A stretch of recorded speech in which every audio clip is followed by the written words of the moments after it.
what's your emergency? Welcome back to That Weewoo Show, a podcast where we watch and discuss episodes of the ABC show 911. I'm Bex. I'm Alice. And I'm Ellen.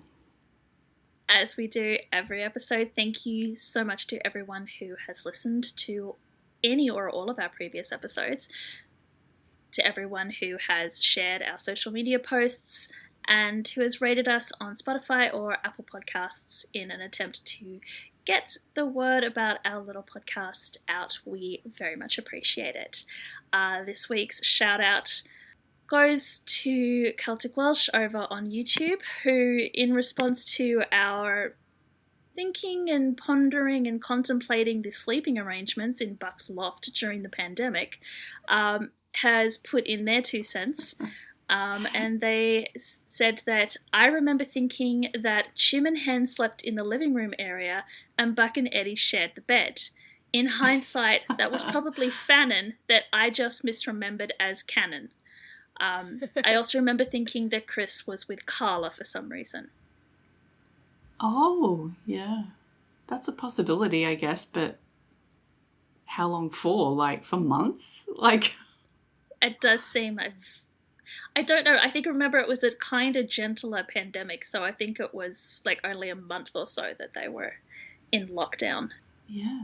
But as we discussed, nobody seems to care about where Christopher was during the pandemic. Yeah, except Buck that mentions that Eddie went back to him, but like where was he? But back to where, like my headcanon is that he was stuck at camp the entire time, that they just locked the kids down at Stein's camp. Because, I mean, it was like farm to table, so they were growing food. They would have had enough food to sustain them there. True. And I also wholeheartedly support the Buck and Eddie sharing a bed while Chim and Hen had the couch and the air mattress down in the living area. Of course you do. So, thank you, Celtic Welsh, for your comments. Thank you. So before we dive into discussing this week's episode, which is episode 3 of Season 4, Future Tense, Alice, could you remind us what happened in episode 2? Yeah, last week on 911, Chimney and Buck rescued a group of kidnapped pregnant women from a house submerged in mud, and Athena managed to escape from a house which has slid down a cliff in the landslide. So this episode is called Future Tense. This is the 3rd episode of Season 4. So this first aired in February, the 1st of February, in fact, 2021. So we're still mid-pandemic, but the 911 universe is kind of coming out the other side already. Lucky them. The official summary for this episode says, the 118 race to save a man under siege by his high-tech smart home and a yoga teacher who has lost her vision. Athena hunts down a bank robber disguised by COVID protocols. Meanwhile, Buck confides in Maddie. Hen clashes with her antagonising medical school lab partner, and members of the 118's crew prep for an out-of-state mission. Once again, they've described pretty much everything that happens in this episode, which is quite comprehensive, I guess. Mm-hmm. None of these things were deleted from the episode. No, it is comprehensive and correct. And we have some trigger warnings for cadavers in a medical school context, so like autopsy kind of vision here. We have cancer and, the cancer is part of the medical school thing. Discussion of bad parents, fainting, the foster care system, stalking, and very disgusting worms coming out of someone's eyes, which is really okay. There's so many things in this episode that I just could not watch. I had to hide behind my eyes. But anyway, we get into that. Where are we even starting with this episode?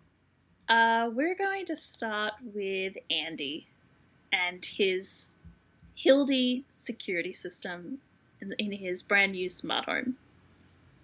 Oh, yes. Yes. I quite like this Hildy thing.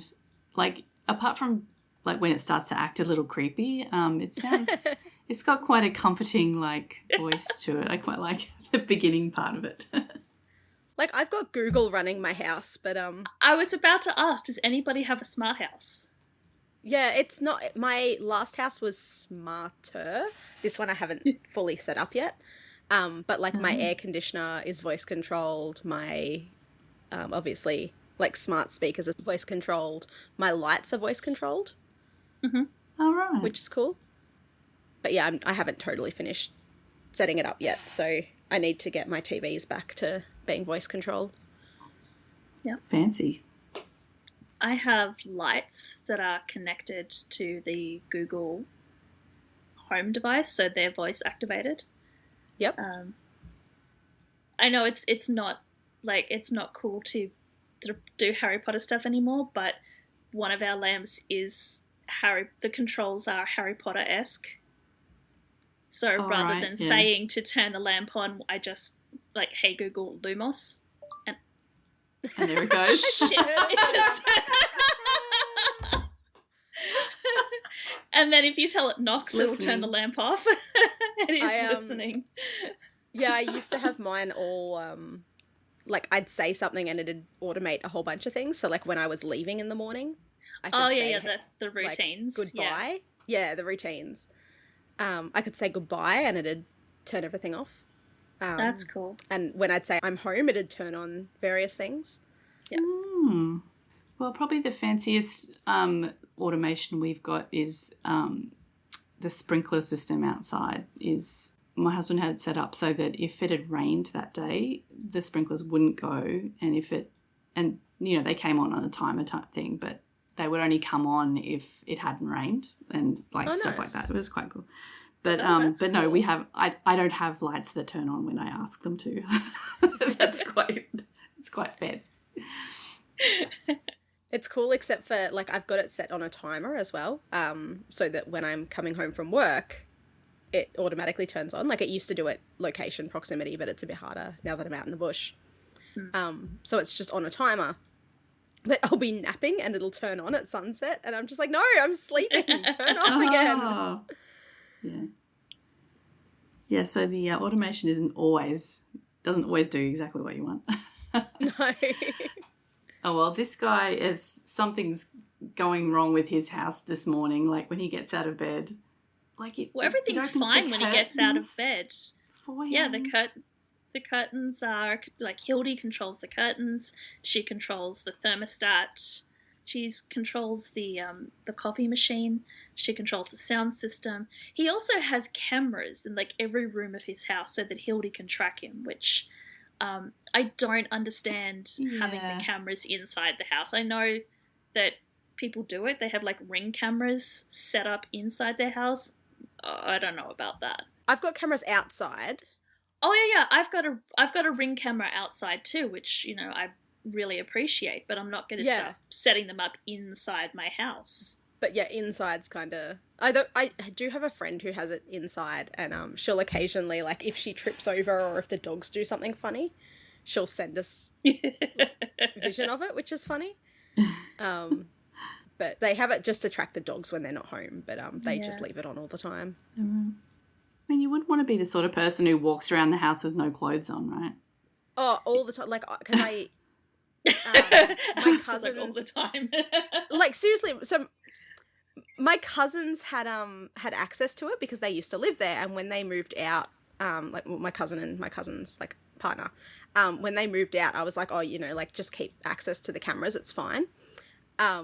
And then I realised, like, way too late that they had access to, like, all the cameras when I'd be, like, walking around naked. And I'm just like, please don't check the cameras. Like, they've got access to the ones that don't record as well. That reminds me of that story of Misha's where he was house sitting for Richard. And then Richard had to remind him that they had cameras in the house and that his wife was periodically checking the cameras, and apparently Misha was in, like, a no clothing phase. Misha's always in a no clothing phase. There's the story of when he was at Jib as well, and he was walking around naked and, like, in front of his window because he was on the phone, and then he realized that, like, he was walking around in front of the window that, like, went out to all the other windows, and he was like, oh shit. And so he mentioned it to, like, the con organizer, and she's like, we know. And he was like, oh, cool, so you all saw it? Yeah, great. Oh my God, that man's a menace. He is such a menace. Okay, but Anthony, apparently I couldn't that was wrong. We should get back to this episode. Anthony is not walking around naked because it's, primetime syndicated network television. They don't have the ability to have like nudists on the show with everything out. So he's not naked, but he does have cameras in his house. And like we're saying, the Hildy system seems to be working fine until he goes into the kitchen and asks Hildy to start making him a coffee. And then he asks Hildy to play some music. He wants some happy music. What he gets is like death metal. Yeah. It's probably not death metal. I know that they're like that's a very specific genre within sort of the heavy metal, but it's loud and it's very loud. It's not happy music. No.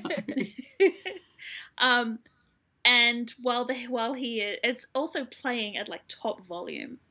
Yeah. So while Anthony is freaking out trying to get Hildy to stop the music, the coffee machine is also malfunctioning and the espresso is going everywhere.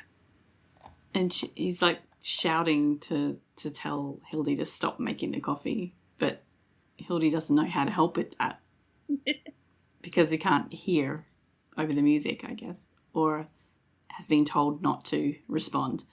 Right, so that's the question. So at this point, we think it's just Hildy malfunctioning. Was it Justine? Was she controlling the coffee machine and the music? Yeah, I think she was trying to fuck up his morning. Yeah. Yeah, because we definitely see that there are external forces working on Hildy once Anthony gets into the bathroom, which, like, dude, I know for the drama they have a camera in the bathroom, but dude, why do you need a camera in the bathroom? Yeah, in the bathroom's too much. Anyway, he disconnects the coffee machine from the wall to get it to stop, which is a good start, unless it's like a wireless, unless it's a battery-operated thing. That's pretty much the only way that you can stop an electronic thing is pulling the plug. But anyway, he does try to get into the shower and asks Hildy to start the morning shower. Hildy's going to set the water temperature to 99 degrees. He has a lot of trust in Hildy. He does. Well, I'm sure normally it'd be perfectly fine.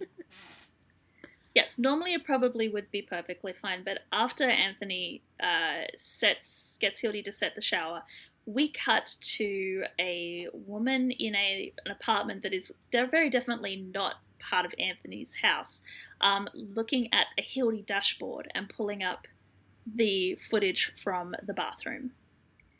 And she says, like, screw you, Anthony, lukewarm, just like you, which 37 degrees, which is what 99 degrees translates to. That's not a very hot shower. That's not a very hot shower.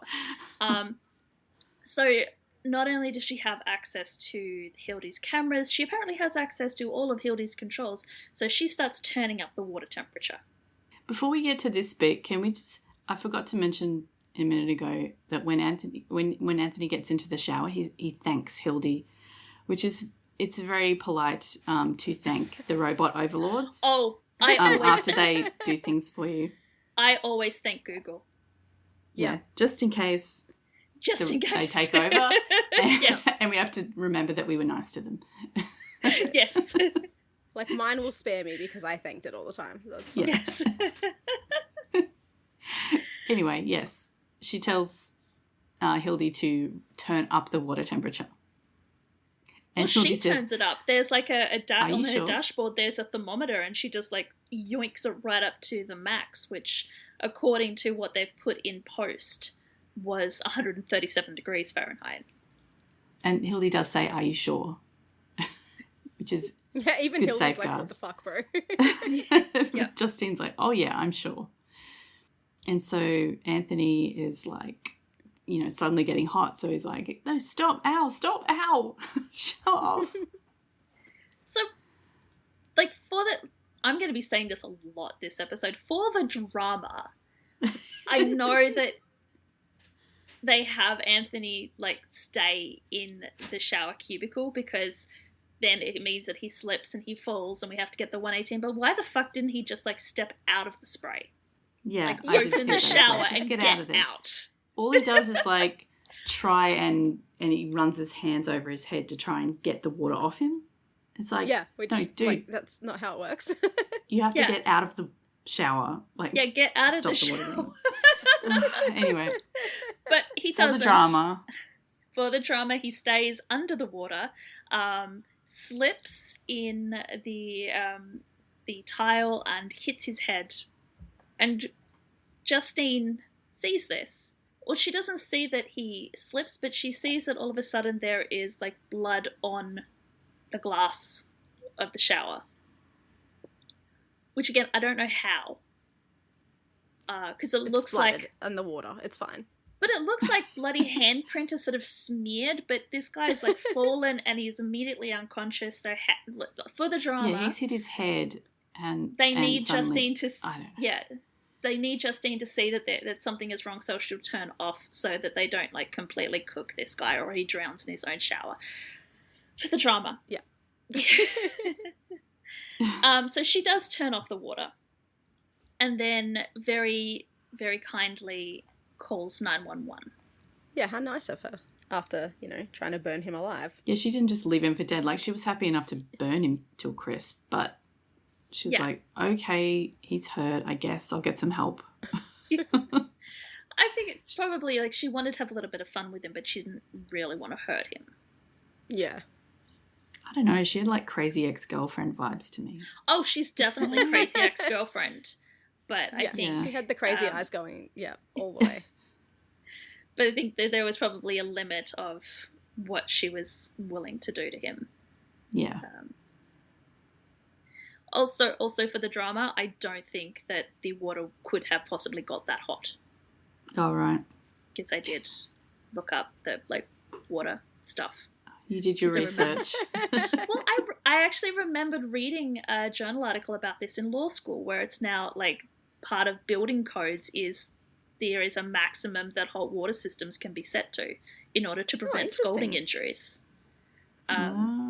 Like, so in Australia, your hot water system cannot get hotter than 50 degrees. Okay. Oh, there you go.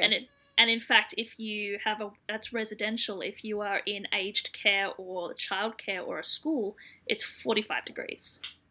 Oh, I'm not converting that to Fahrenheit, so Americans just figure it out in your head what that equates to in freedom units.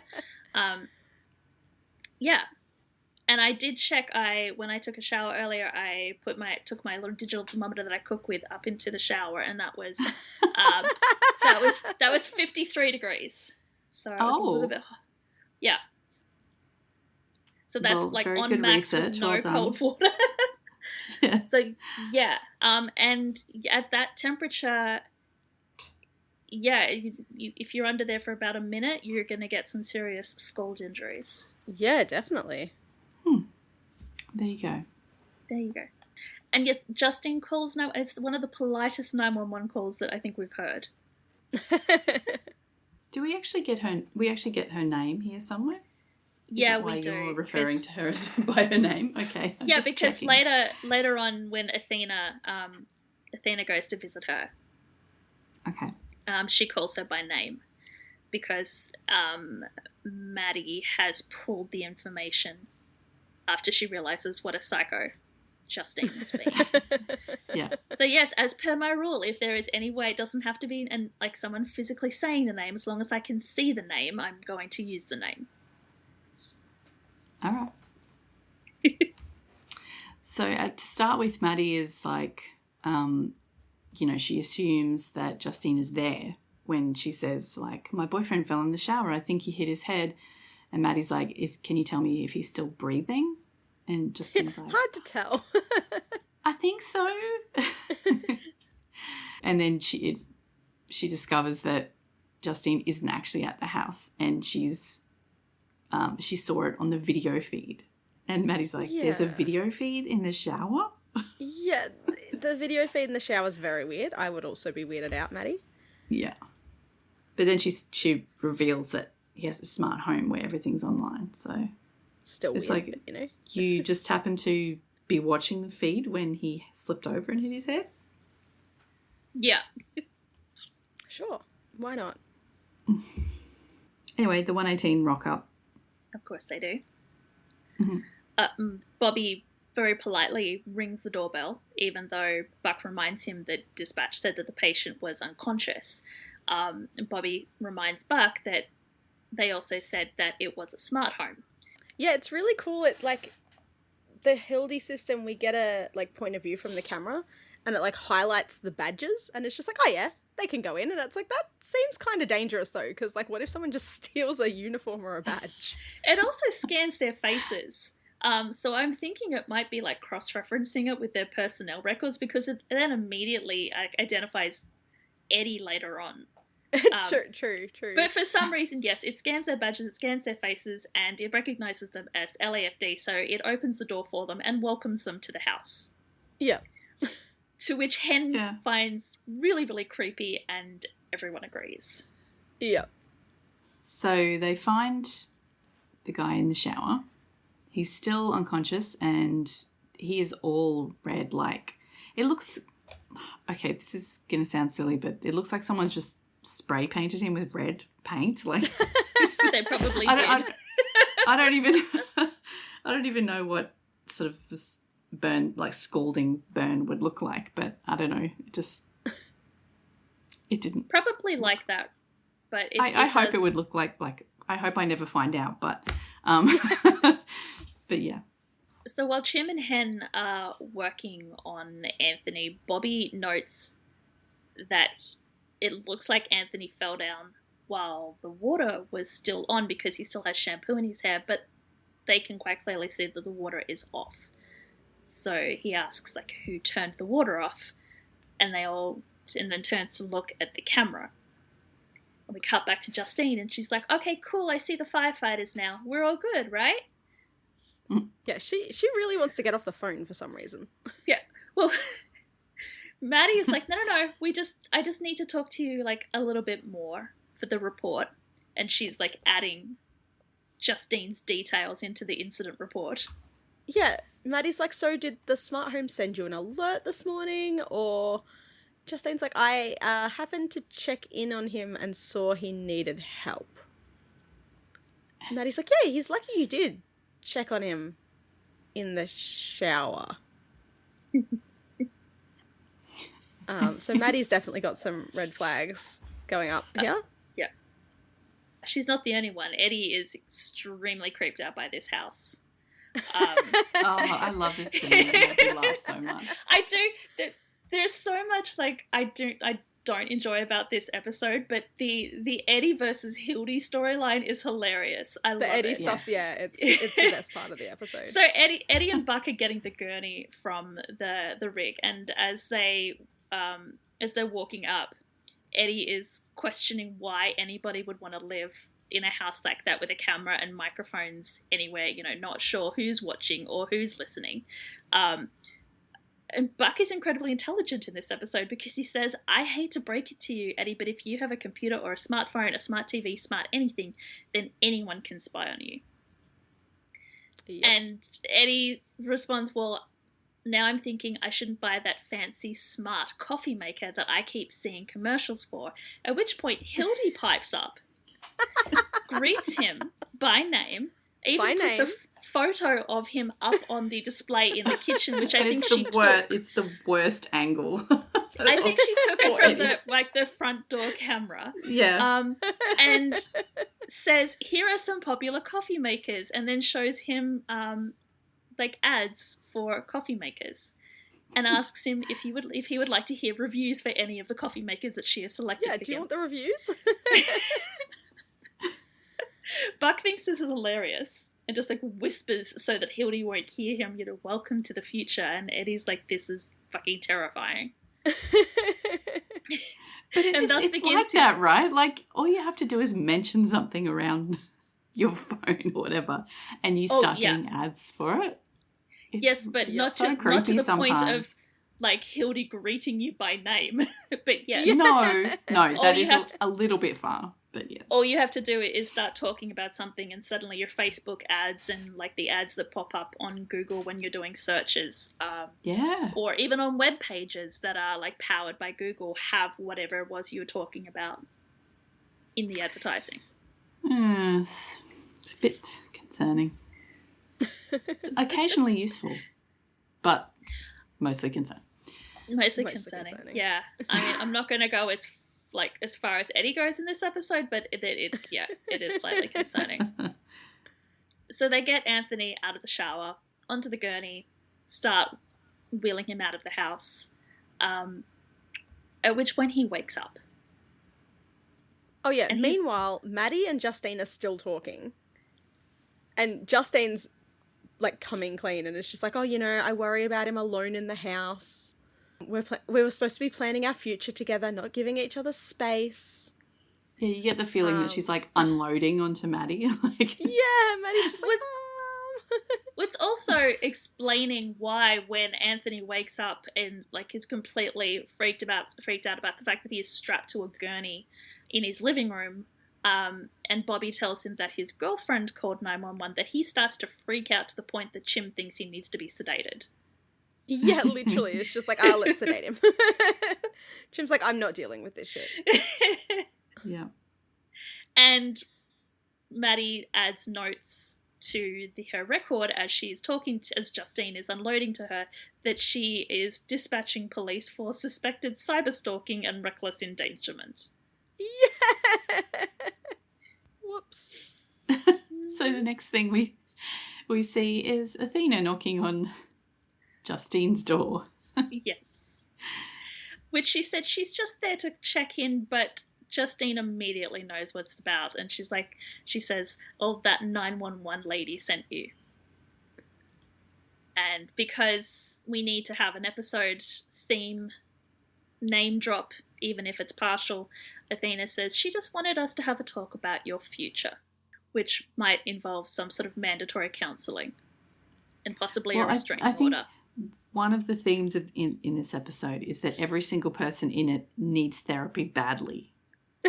Literally, it may as well be called the therapy episode. Yes. But the irony is that two of them are in therapy. Yeah.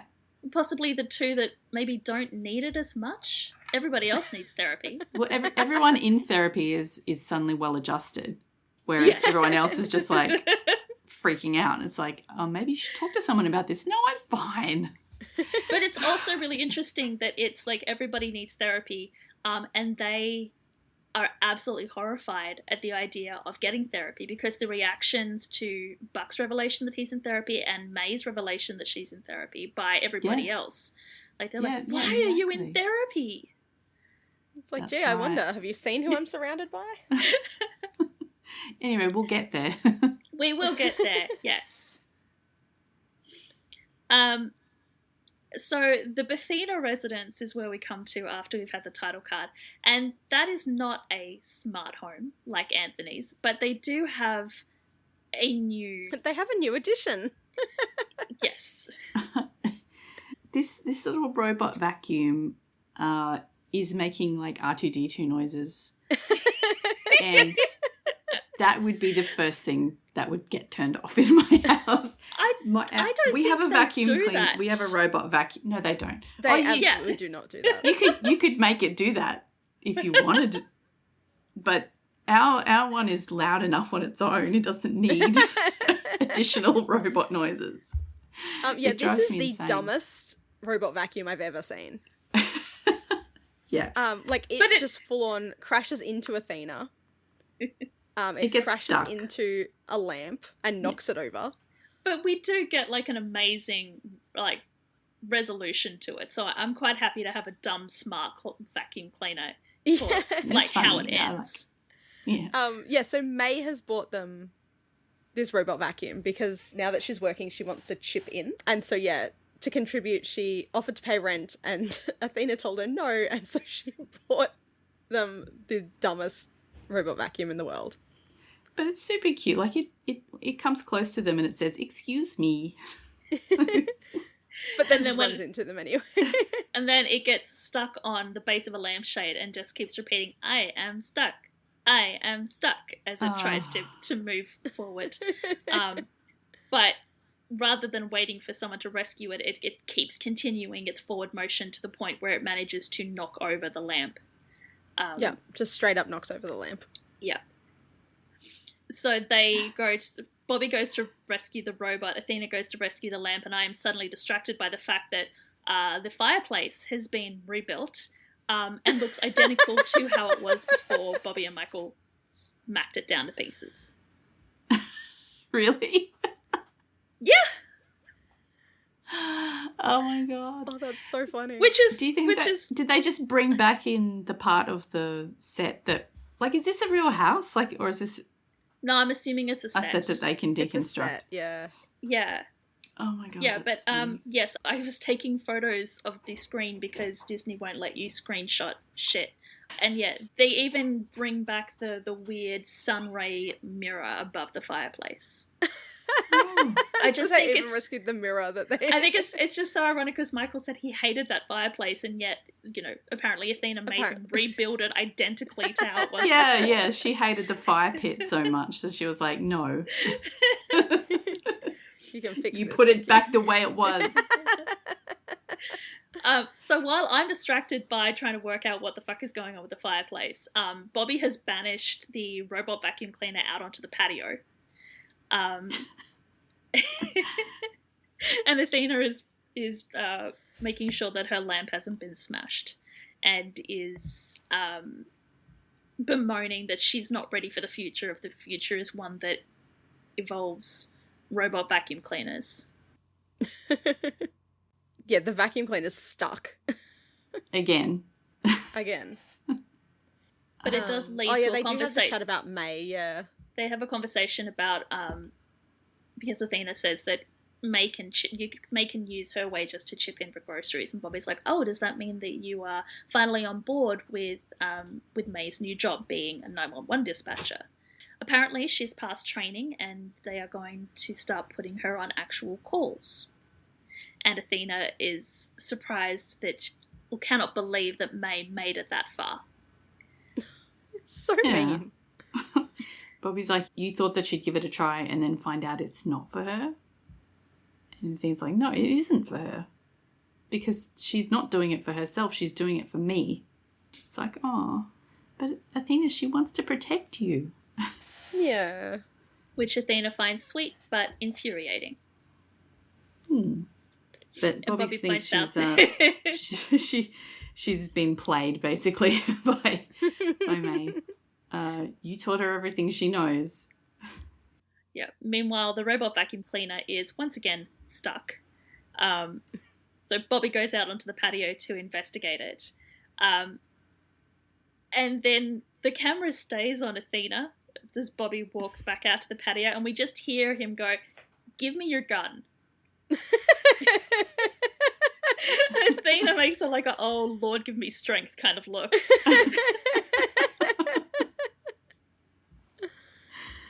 That's a weird line. Oh, it's so funny. It's a weird line, but it's hilarious, and I can just understand the fuck, what's the word I'm looking for? No, don't have it. Good. He's teasing her, basically. And the I robot honestly think time. He's incredibly frustrated with the robot that he thinks the only way out of it is to shoot it.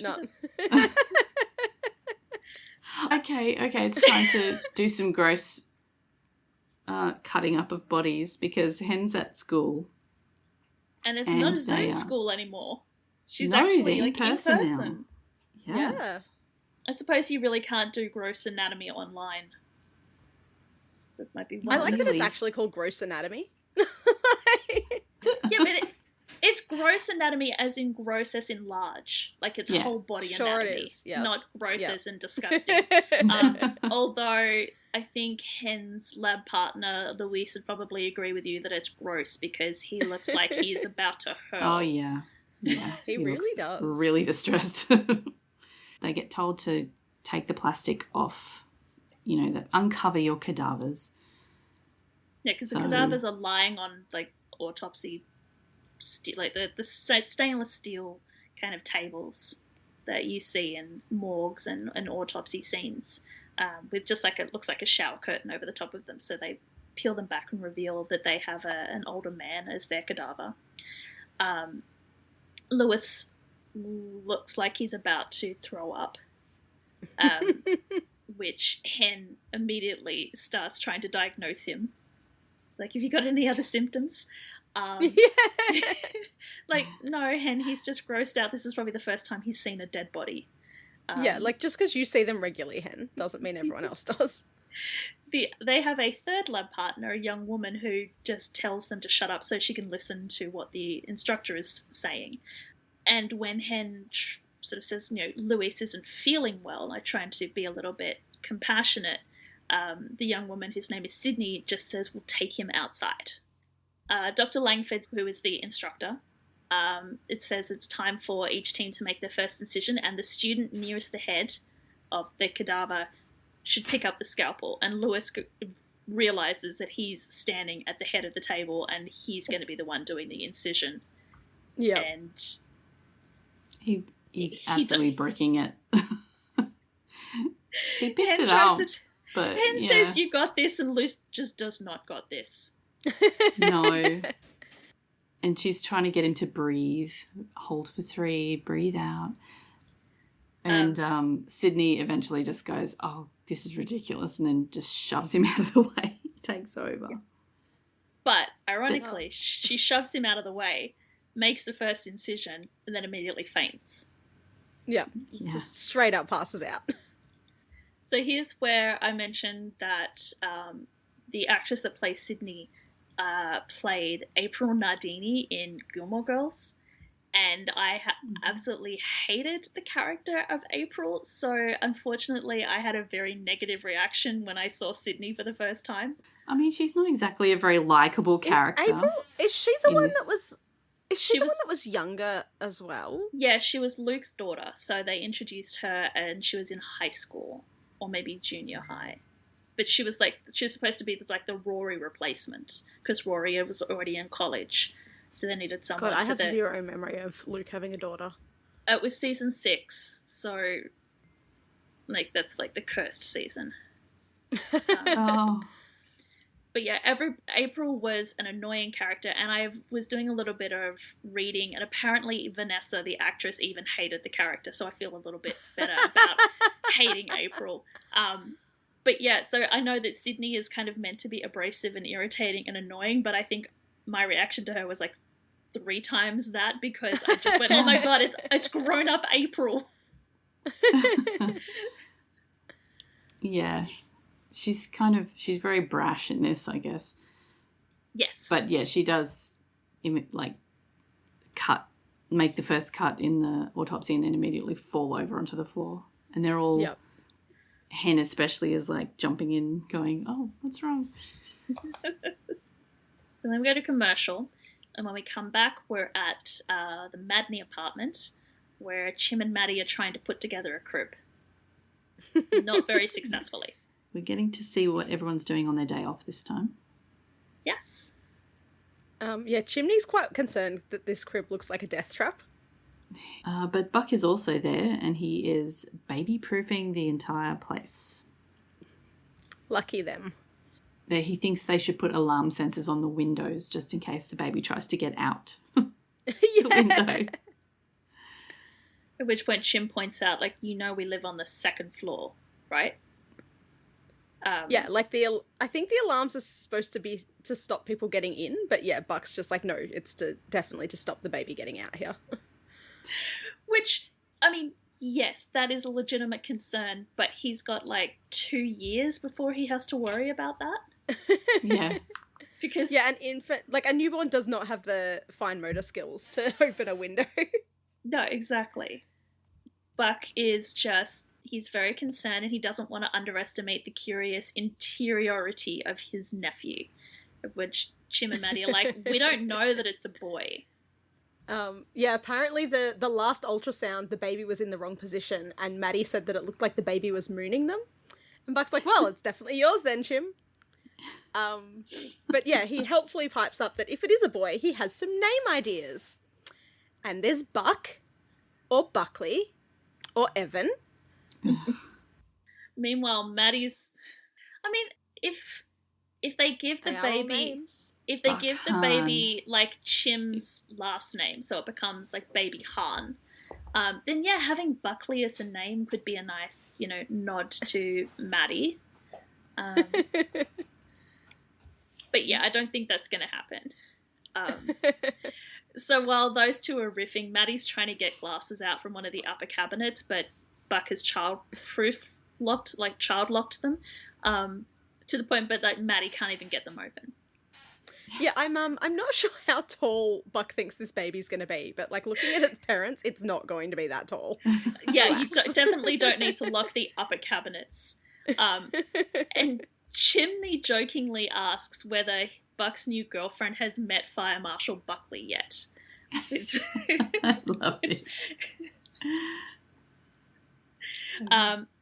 And Buck comes clean and says, yeah, you know what, I don't actually have a girlfriend.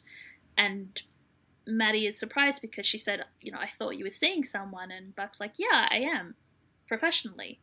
She's a therapist. Yeah. It's a therapist. Which... Yeah, Maddie's surprised. She's like, why would you lie about that? It's like, did he lie about it? Like, did you just conceal the truth a little bit? He just didn't correct them. Yes, they jumped to conclusions. He did not correct them. And they're... At first, Chim's okay with it. He's like, therapy is just part of the job. We go out, we get traumatized by what we see on the job, we get traumatized by what happens to us on the job. We get therapy, it's just part of it. And Buck's like, no, this isn't departmental therapy. This isn't job trauma therapy. This is like personal trauma therapy. And that freaks everybody out, especially Maddie. Although Chimney tries to laugh it off by saying, maybe instead of college funds, parents should set up therapy funds for their kids. Buck's like, yep. Yeah, I know what I'm getting you guys for a baby gift. Yeah, it was weird because of this kind of reaction of Maddie's, like, she's obviously really worried about this. And I was sort of thinking she was really overreacting to this because, people go to therapy for all sorts of reasons and it's not, necessarily doom and gloom. But, as the episode goes on and you sort of find out more about why she's worried about it, that kind of makes more sense, even though I don't know what the secrets are going to be. I assume that's coming up in the next few episodes. But yes, to start with, I was like, geez, Maddie, like there's nothing wrong with going to see a therapist. Like, you don't need to be worried about someone just because they're going to see someone. Yes. She's very concerned. She is very concerned. So we go back to the cadaver lab and Sydney's being looked over by paramedics. And so Hen and Lewis are having a look. Hen notices that there's singed hairs on the chest, probably from the defib. So they're like, oh, maybe it's heart failure, but we can't be sure unless they see the heart, which won't be for a few weeks. And then Sydney reappears and goes, oh, you could just look at his chart. And Hen's like, well, it won't be on the chart because they don't give us the cause of death until the end of the course. And aren't you supposed to be going to the hospital? Sydney then calls paramedics medical Uber drivers and that their opinions don't count. Oh. And Louise helpfully tells her that Hen's a paramedic, so, shut up. He doesn't actually say that, but... it's implied. Right, okay. Yeah. Yeah. But their cause of death isn't there, so they're going to have to figure it out for themselves. And so Hen says that she missed the first cut, so, Sydney missed the first cut so she can try the next one, medial line. So Sydney is cutting into the body again, and I just have to look away because, oh my God, no. No? This is why I do not watch the medical shows. No. See, but at least it's a cadaver, so there's no, they cut into it. Sydney does the line and there's no blood suddenly starts pouring out of the wound. It's quite clearly just rubber that she's cutting into. That's fine. No. Apparently Ellen begs to differ. No, can't do it. But, yeah, so Sydney does the... she finishes doing the cut and Hen says that, looking at the sort of the instructions from Dr. Langford, that they are supposed to peel back the skin. And so Sydney starts to peel back and then just stops and stares at the cadaver and announces to the team that the man died of cancer. Luis actually asks, how did you know that? And Sydney points out that there is scarring on the man's chest indicative of a chemo port placement. Yeah. Oh. Which Hen sort of congratulates her on having a very good eye. And once you learn a little bit more about Sydney and her backstory, it's kind of understandable why this freaks her out. Yeah, Hen's trying to sort of comfort her and say you don't have to be embarrassed. Like, it's okay to be a bit freaked out. And Sydney just snaps back at her like, I'm not grossed out or traumatised. You can save your pity. She's a little bit traumatised. Yeah. Yeah, she definitely seems a bit traumatised. Which is understandable. Later it's understandable. Yes. Now she's just snappy. Yes. And when Hen says, like, I'm not trying to pity you, I'm just trying to help, she says, well, I don't need a ride to the hospital. Like, ooh, rude. Burn. Yep. So while Hen is getting her ass handed to her by a 20-year-old, Buck has returned to his loft only to find that he now has a guest because someone is knocking on his door, and it's Maddie, which he's very confused about because he's like, didn't I just leave your place? Yeah, he literally just left.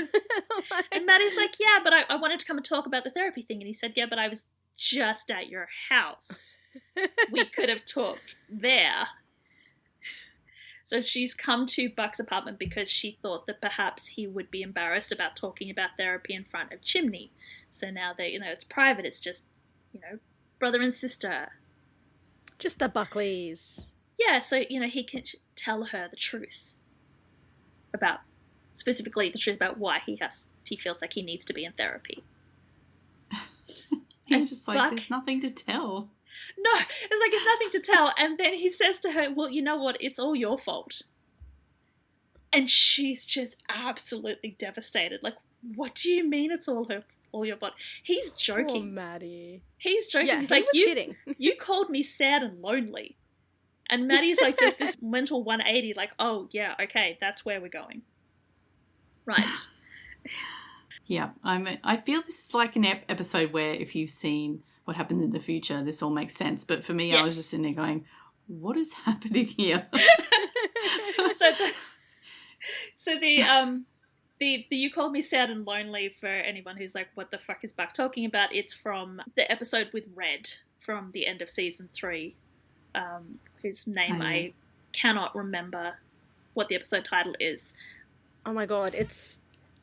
Oh, yeah, I'm not left behind. Yeah, I'm not even going to look it up. Not. I don't care that much, but the Buck one that got away. No, it's bugging me now. The one that got away. Thank you. Yes, snaps to Ellen. Buck was getting very, very upset about Red and his life, thinking that was Buck's future, and Maddie kind of said, are you feeling this way because, you're not quite happy with your life right now. So that's where Buck was going with that comment, which Maddie says, that was months ago, and Buck says, well, it's the thing that kind of sticks with you, and honestly, you weren't wrong. Even after I finally got to say my piece to Abby, I thought I'd feel better, at which point I'm going, dude, you didn't say anything. Yeah, you just said, it was like, good luck with your life. I'm glad you're happy. Bye. Yeah, literally. And like, if you did get to say something to her, we didn't get the privilege of seeing that. That all happened off camera. Yeah. But he's very mature about it. Like, he says to Maddie that he's fine. It's not a big deal. He's fine. He just wants to be finer, which I think is a very mature approach. Yeah. Right? Look at Buck growing up. Yeah. Oh. Maddie does kind of invoke the parents for the first time and says, have you talked to Mum and Dad about going to therapy? And Buck's like, oh, no. God, no. You know how they are. And Maddie's like, yeah, I know how they are. But she says she's going to be there for him, whatever he needs. And Buck's like, I just don't think this is something you know how to fix because I always felt like you were sad too. And Maddie just looks so broken in this moment. She looks really upset. Yeah. I mean, he's not Look, wrong. She's a pregnant lady. Don't, like, Yeah, what are you doing, Buck? Can we just take a moment, like, now that you mentioned that yes, she is, like, very pregnant in this episode. She's having a lot of emotional responses, yet not once is there a mention of, like, oh my god, I'm crying so much because I'm pregnant and I'm hormonal. Yeah. Yeah, she's, like, crying because she's scared of the future.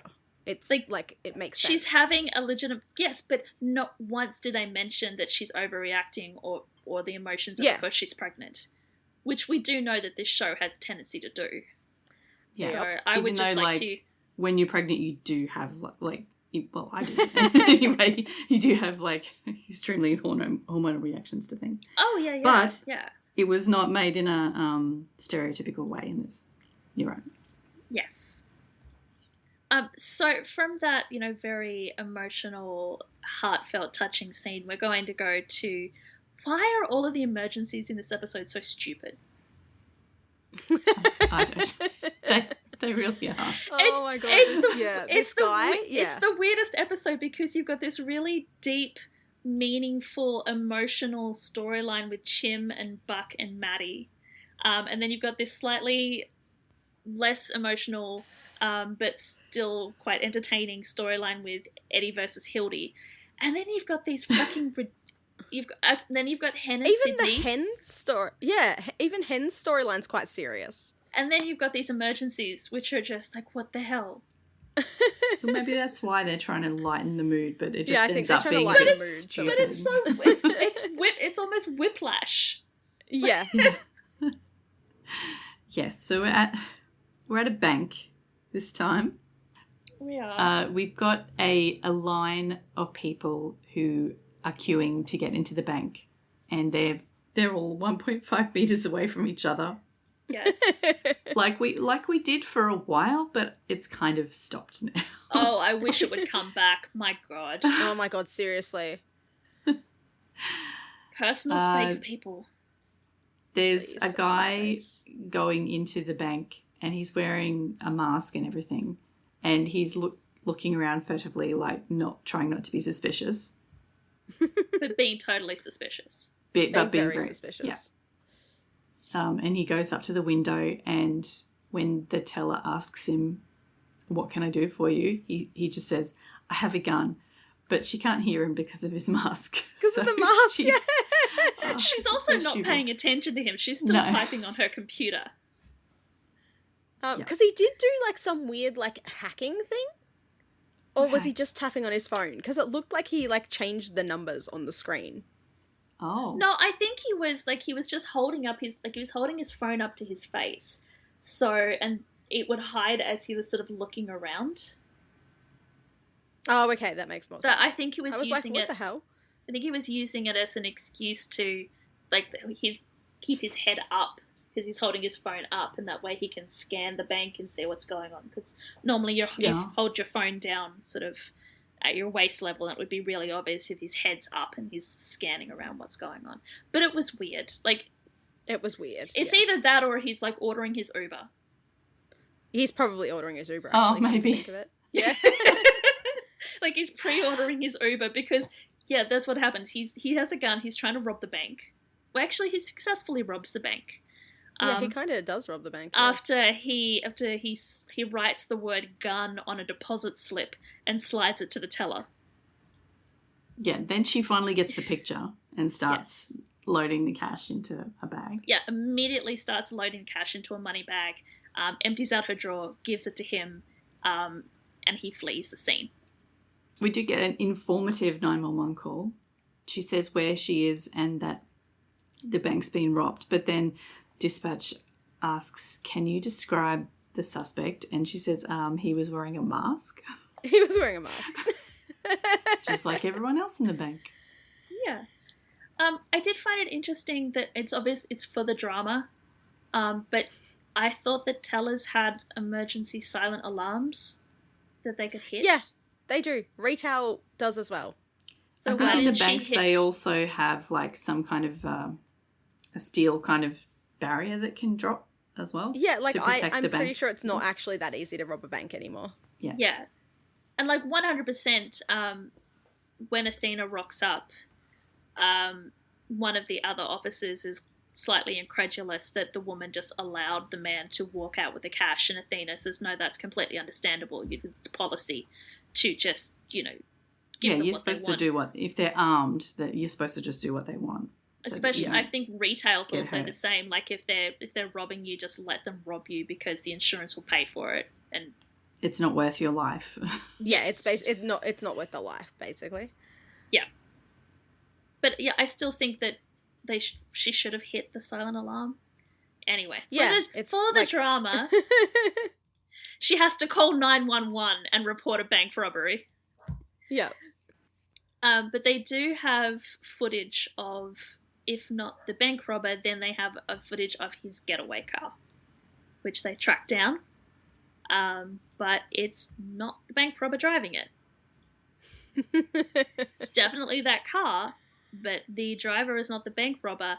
And Athena puts two and two together when she sees the rideshare unlimited kind of doohickey sitting on the dash and realized that the bank robber booked an Uber as his getaway car. Yeah. Yeah, this poor guy, they've like yanked him out of the car and put cuffs on him and everything. And he's just standing there going, I never went near the bank. I hope he left the driver like 5 stars and a really good review for Right, implicating him in a crime. The guy at least deserves 5 stars here. Well, she asks him if there's any way of getting the guy's name and address. And it's on his phone, so... Of course it is. Well, she finds the address, but then he tries to run away. But then, so he hears the police at the door, he runs, and the other officers sort of take off in pursuit on foot. But the Uber driver, who they have brought along with them to arrest this guy, calls out to Athena that she might want to come and see what's on his phone because the idiot has booked an Uber to escape from police. And it just so happens that it's come through and our Uber driver who's in the back of the police car has accepted the... It'd go to the closest one, who which is is obviously the Uber driver who is sitting out the front, so... And Athena's looking at going, oh, he is not that stupid, and yes, but he is that stupid. stupid. Yeah, because he's just hiding around the corner waiting for his Uber to come along. And sure enough, his Uber does come along. Yeah, but instead of the driver, there is a policeman in the car, and he gets arrested. Yep. Athena jumps out, tells him he's under arrest. And he goes, but how did you find me? It's like, Athena does the corniest line of the episode. Oh, God. It's so bad. Because it turns out there's an app for that. Oh, of course there is. Well, the thing is, Angela Bassett has such gravitas when she acts that she can pull off almost anything. Yeah, she can do the corny lines, yeah. But I just wonder whether Angela is sitting like in her trailer reading the script going, they want me to say what? She's like, they want me to say what, and I'm getting paid how much? Yeah, okay. Yeah. Yeah, then we cut to the Diaz household, and I love this. This is hilarious. The next wholesome family scene. Buck and Christopher are playing a computer game while Eddie is running around the house collecting all pieces of technology, especially smart technology, and corralling them on the table. Like, even the remotes. Well, I'm guessing the TV is smart. I don't know. But yeah, anything that's wireless is going on the table, obviously, to be disposed of to get it out of his house, because he's like in full-on tin hat paranoia mode. And apparently Chris is winning against Buck. He's winning because he's like headbutting Buck while Buck's trying to... That's very true. He is like assaulting Buck to try to distract him. With some Buck tells him he's cheating. Yeah, and Buck complains to Eddie, like, you've got to talk to your kid about playing fair. Eddie's response is to simply unplug the console. Yeah. disconnects it from the internet, and apparently the game requires the internet to run because the game immediately freezes. And both of them complain. Yeah. Both the kids complain. And he says, well, we're taking a little bit of a break from the internet right now. And Chris is like, but I talk to my friends on that thing. And Eddie whips around and stares at the console like it's about to start talking to him. Like, yeah. What do you mean you're talking to people on this thing? Buck's trying to sort of talk him down. He's like, I was kidding about the spying, right? And Eddie's like, were you? Because ever since that call, every time I try to go online, there's an ad for a coffee maker. Read the news, coffee maker. Check the weather, coffee maker. Yep. Welcome to the future, Eddie. It's actually really funny because, like, I'd like to make fun of Eddie over, like, not understanding how the smart stuff works. But my best friend, who is a veteran, is, like, there's this period of, like, the 15 years that she was in the Navy that she just missed. And so I'll mention, like, pop culture things, and she's just like, what are you talking... Like, I mentioned something about Big Brother, and she's like, what? And I was like, oh, that's right, you were deployed then. Oh my god, she missed the whole... Like, she knows what Big Brother is, but she doesn't... Like, I mentioned something about, like, the diary or something like that. And yeah, she had no idea what I was talking about because she missed that whole period when it was popular. But that's so true, because my ex is the same. He was also like 15 years in the service, and the pop culture and also just technology. Like there's like it is, I don't think it's a Gen X thing, because there are Gen Xers who are very technologically adept, but like dude didn't even know how to work a podcast until it's... See, she's not bad with technology, but some things that, like, she should, like, you would think she'd know are just like a gap. Like, she'll be like, I don't understand how to do this. And I'm like, what do you mean you don't understand how to do that when you can do everything else? Like, she's built web pages and she was in, like, a technology sort of branch, but she just missed, like, she wasn't allowed social media until she was out. And so, like, she doesn't know what the start of Facebook was like. And she missed the entirety of MySpace. Like, they were overseas on deployment when this shit sort of started happening. So yeah, so, like, you mentioned something about your top friends on MySpace, and she's like, I don't understand what you're talking about, because she's never seen MySpace. Oh my god. And it's just so, like, funny, and so I can't even... like, be like, oh, this is so unrealistic, because Eddie was deployed a lot, and then he got back and had a kid. Yeah. So, like, he's been busy. So good. Well, he didn't even want a coffee maker. The one he has is fine, and he only mentioned it in front of you and Hildy. And Chris is just like, are we getting a Hildy? He's so excited. Eddie immediately shuts that down. He's like, no, we're definitely not getting a Hildy. Not getting a Hildy. And then Chris pivots and he's like, okay, so we're not getting a Hildy. You're not letting me play computer games, but can we go to your house and play computer games? Yeah! He knows what he wants. And this is the best scene. Adorable. And Buck, there's like this millisecond where Buck wants to say yes. He's like, sure, we can go and play video games. And he looks at Eddie, and Eddie's just got his hands crossed across his chest going like, think very carefully about what you say next.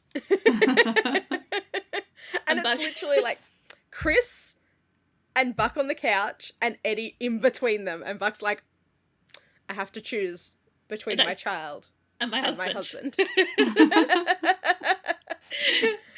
He's like, yeah, sorry, Chris. I think we're going to have to play it old school for a while. And Eddie's like, yes, that's right. You made the right choice. I'm going to go off and find some more technology to destroy. But then Chris is like, what's old school? Yeah, apparently they're going to play Scrabble. Scrabble's fun. Yeah, it is. Sure. It's such a fun scene with the three of them. It's so funny. Yeah. But then we go from like the fun husbands and their child to back to Chimney and Maddie and their very like heavy emotional scenes. Although I'm assuming it's heavily emotional because Kenny's shirtless again. Yeah. Oh, yeah. I don't know what happened. When this scene came on, I'm like, oh no, I'm gonna have to describe this scene again. Everyone's going to be blue screening. But, like, it's not just that he's shirtless. He is fucking ripped. It's like he went and did an entire arm and abs workout before he walked around the corner and he's like not eaten for 3 days. So he's like completely dehydrated. So the dude doesn't have a 6-pack. He has like a 12-pack. And like he is looking good. He's got a lot of tattoos on his chest and stuff. He's got a massive tattoo on his pec, on one pec, and on like his sort of upper arms. He's looking good. Once again, reiterate that we talk a lot about like Ryan and Oliver, but Kenneth, man, he can get it. Yeah. Yes. Well, he's also looking a bit disheveled because he just got out of bed to come and check on Maddie because she's. Hey, I'm okay. I actually apparently wasn't looking at his hair. I was looking other places. Hang on. Did we his mention hair's fine, but he sounded, like he just woke up. I'm also fine with that. Did we also mention he's in grey sweatpants? It's a good look. It's a very good look. But Maddie is sitting on the couch crying, so he comes to check on her, and she says that she's scared. He's like, about the baby? But no, she's more scared of change. She's scared about the future, and she's scared about fucking up their kid. The baby is safe, like, inside her. But once the baby is out in the world, everything gets hard. Every decision, every choice that we make, it impacts them on who they become. And when Chim tries to reassure her that we're going to make good choices, she just starts bawling. And she's like, but what if we don't? What if we make the wrong choice? What if we think we're making the right choice, but it ends up hurting them anyway? Yeah, she specifically says, what if everything you do to protect someone only ends up hurting them? And Chim's like, are you talking about Buck? Yeah. Like, what have your parents... And Maddie just goes, I told you that my parents were not bad people. They're just bad parents. What if I'm more like them than I think? Chim reassures her and says, we're gonna make mistakes, but they're gonna forgive us because they know how much we love them. And Maddie's like, I think you're gonna be a really great dad. So yeah, he's like got over his... I like that Chim was the one that was freaking out over the last 2 episodes. Yeah, I was going to say, he's got over Maddie's like, okay, my turn. Yeah, he was completely terrified about how good a dad he was going to be, and now he's completely on board with being a dad. He's like, yes, we've got this. Yeah. And hopefully they do got this, because then after the commercial, we cut to the Wilson household and we see just how chaotic... The Wilsons don't got this. Hen don't Poor got Hen this. does not got this. No, it is chaos in the Wilson household because Nia is chasing Denny around the kitchen table. And when Hen steps in to figure out what the hell is going on, we see that Nia has drawn all over Denny's face. Apparently while he was sleeping. Because I don't think that he would have stayed, like, voluntarily done that, considering that he's trying to run away from her while she's continuing to try and do it to him. Mm-hmm. She says she's so cute in this scene. Yeah. She's adorable. She's like, I made Denny pretty. So while Hen is trying to handle Nia with markers, there's a knock on the door, and Denny, completely forgetting about the fact that A, he's in his pajamas, and B, he's got marker all over his face, just bolts to answer the door. Yeah, just immediately answers it. And it's like, no, don't, hang on, let one catastrophe at a time. Nia, give me the markers. Like, Nia's like, no. And this is such a smart move, and I remember this was a lifesaver when my kids were little. Hen grabs the unicorn that Nia gave her for luck that's still sitting on the kitchen table and asks to trade. And Nia's like, oh, hell yeah, I will trade you a marker for my unicorn back. It's funny because this is exactly what we do with puppies. Oh, and so I'm like, excellent. Like, dog training is just like raising a toddler. Oh, yeah. Yeah, like when a puppy like steals something that they're not supposed to have, if you chase them for it, they're like, "Oh, this is the best game ever." Whereas if you go get like a better toy or some like treats, Something's and you're just higher like, "Oh, this value. is so much better," the puppy's like, "Oh, fuck what I've got. I want that." Yeah, that is exactly what toddlers do as well. Yeah. Absolutely do that with toddlers, yes. So one crisis is averted.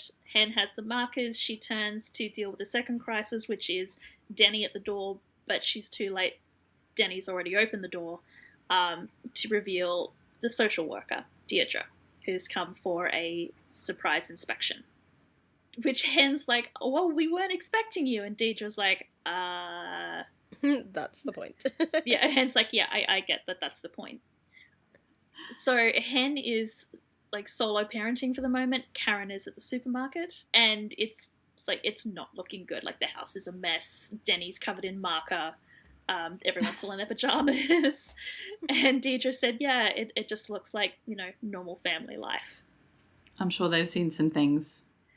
I'm sure that in the vast scope of what Deirdre has walked into when she's done snap inspections on foster families, this is the least of her concern. Mm-hmm. Yeah.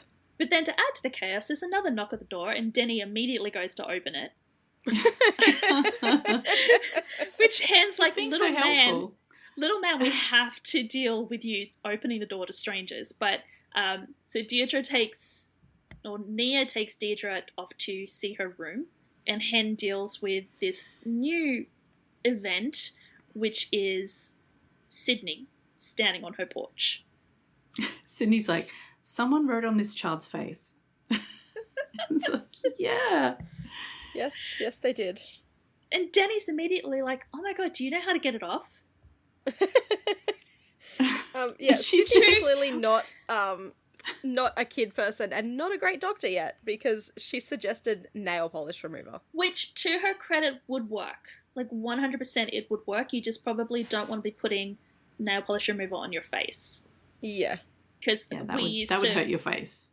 Yeah, we used to have to write numbers on our arms when we did roller derby, and the only way we'd write it on with Sharpie, and the only way to get it off would be like nail polish remover after the end of the bout. So It does work, but it's like not the best thing for your skin.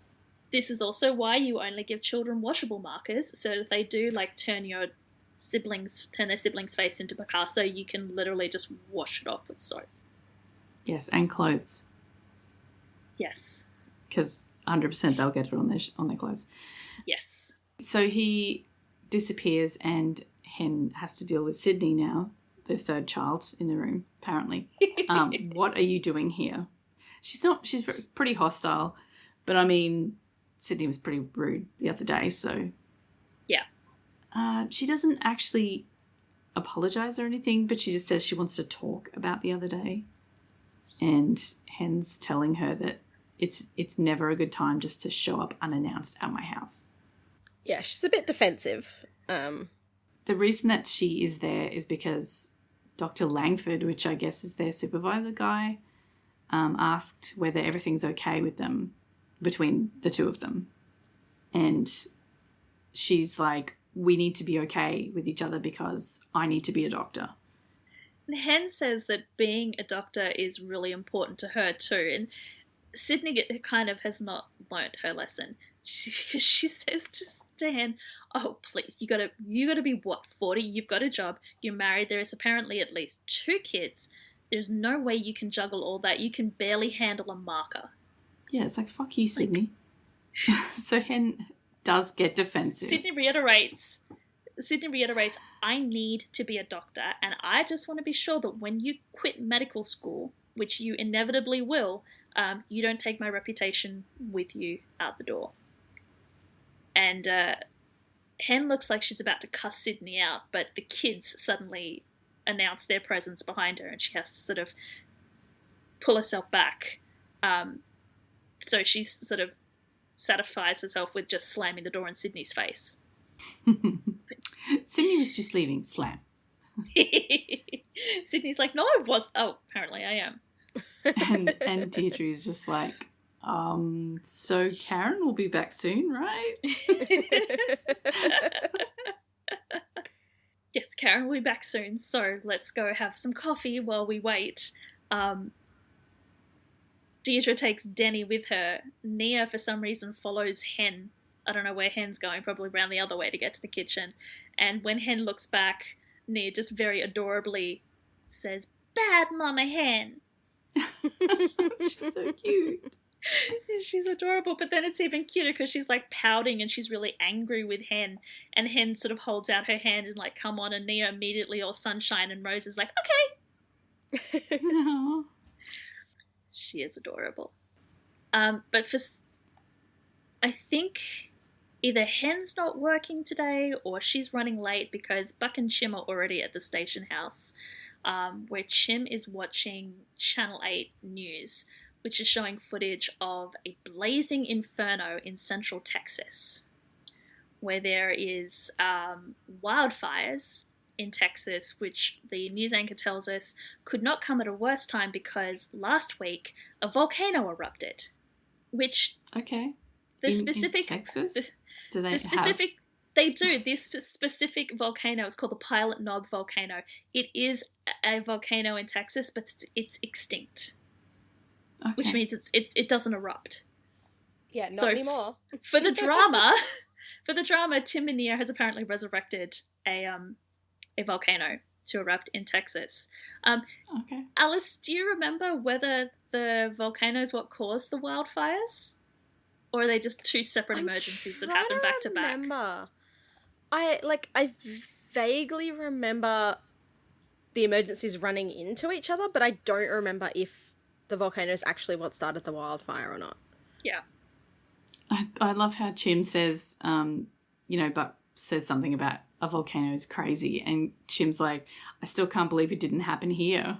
Yeah. Like, yeah, everything else happens in LA. Why not a volcano? Before Chimney turns the TV off, we hear the news anchor sort of plant the seed by saying that firefighters from surrounding counties and even other states are being contacted to come and help. But then the TV gets turned off because Chim wants to have a deep and meaningful conversation with Buck about the Buckley parents. Oh yeah, what's the deal with your parents? It's like, oh, that's very direct. Yeah. Because he apparently just says Buck never talks about them. Yeah. And Chim feels like he knows way more about Buck's sex life than he does about his parents. And Buck's like, well, that's because my sex life's more interesting, or at least it used to be. A long time ago, Buck. Poor Buck. What, 3 whole years ago? Yeah. But apparently Maddie barely talks about them either, or to them for that matter. So he tells Buck about how she was freaking out the other night. And Buck just tells him they weren't abusive or anything, they were just absent. They just weren't there.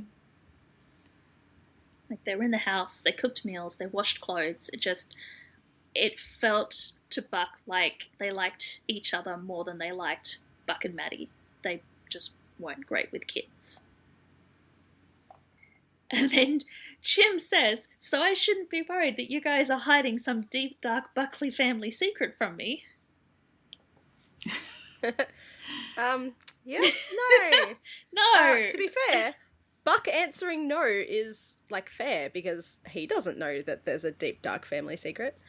So no, Buck says, no, just your average run-of-the-mill dysfunctional. Welcome to the family. But, yeah, we've got Chekhov's family secret, which will come back at some point, I'm sure. All right, so it's time to go to the wine and cheese night with Athena and Hen.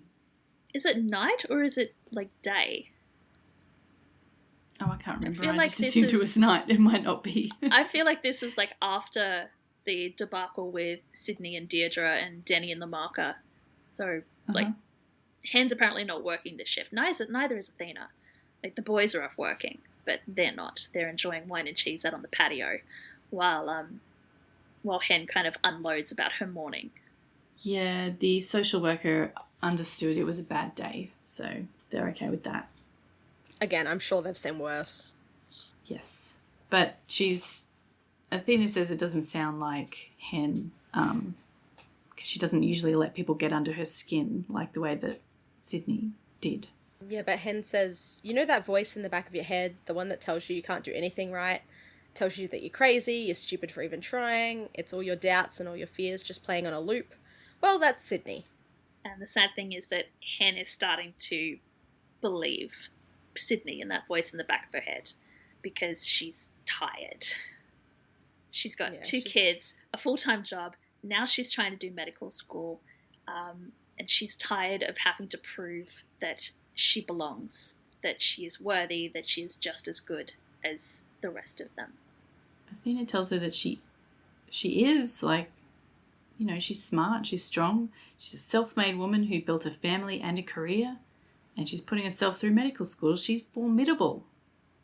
But she says, I don't feel formidable, just exhausted. Like, Hen, I feel you. But at least she's not the one passing out in class. And Athena's a little bit of a better person in this scenario because she, when she hears that Sydney is fainting in class, she says, well, maybe you're not the only one with too much on your plate. And Hen's like, well, she doesn't talk to me outside of school. I don't know the Except first when thing she about shows up her. at your door. Yes. And Athena says, well, this wouldn't be the first time that you've had to diagnose someone who couldn't tell you what was wrong. So she's basically suggesting that Hen think of Sydney as a patient and diagnose her so she can figure out what's wrong and then she can fix it.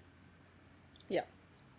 It's a great strategy, but I feel like not every person who is antagonizing you is going to be fixed like a patient. It works in this instance, but, you know. Not everyone's going to have a tragic backstory that kind of explains. Some people are just assholes. Yes, some people are just dicks who have no good reason for being dicks. Or they really are just having a bad day and, like, aren't normally like that or whatever, but, you know. Or they're a dick that's having a bad day. Yeah, well, that too. Anyway, we will see whether Athena's approach works. But first we're going to eavesdrop on a phone conversation between Maddie and her parents. Well, actually, her mother. So we don't hear anything from the other side of the conversation. We're just hearing what Maddie says and Maddie's reaction to whatever she's hearing on the other side. And it's not a good phone conversation. Yeah, it doesn't seem fun. No, because first of all, she has to identify herself. It's like, she's like, hey, Mum, it's like, me. It's me. Maddie. Like, for Ellen, they only have 2 kids. They only have Buck and Maddie.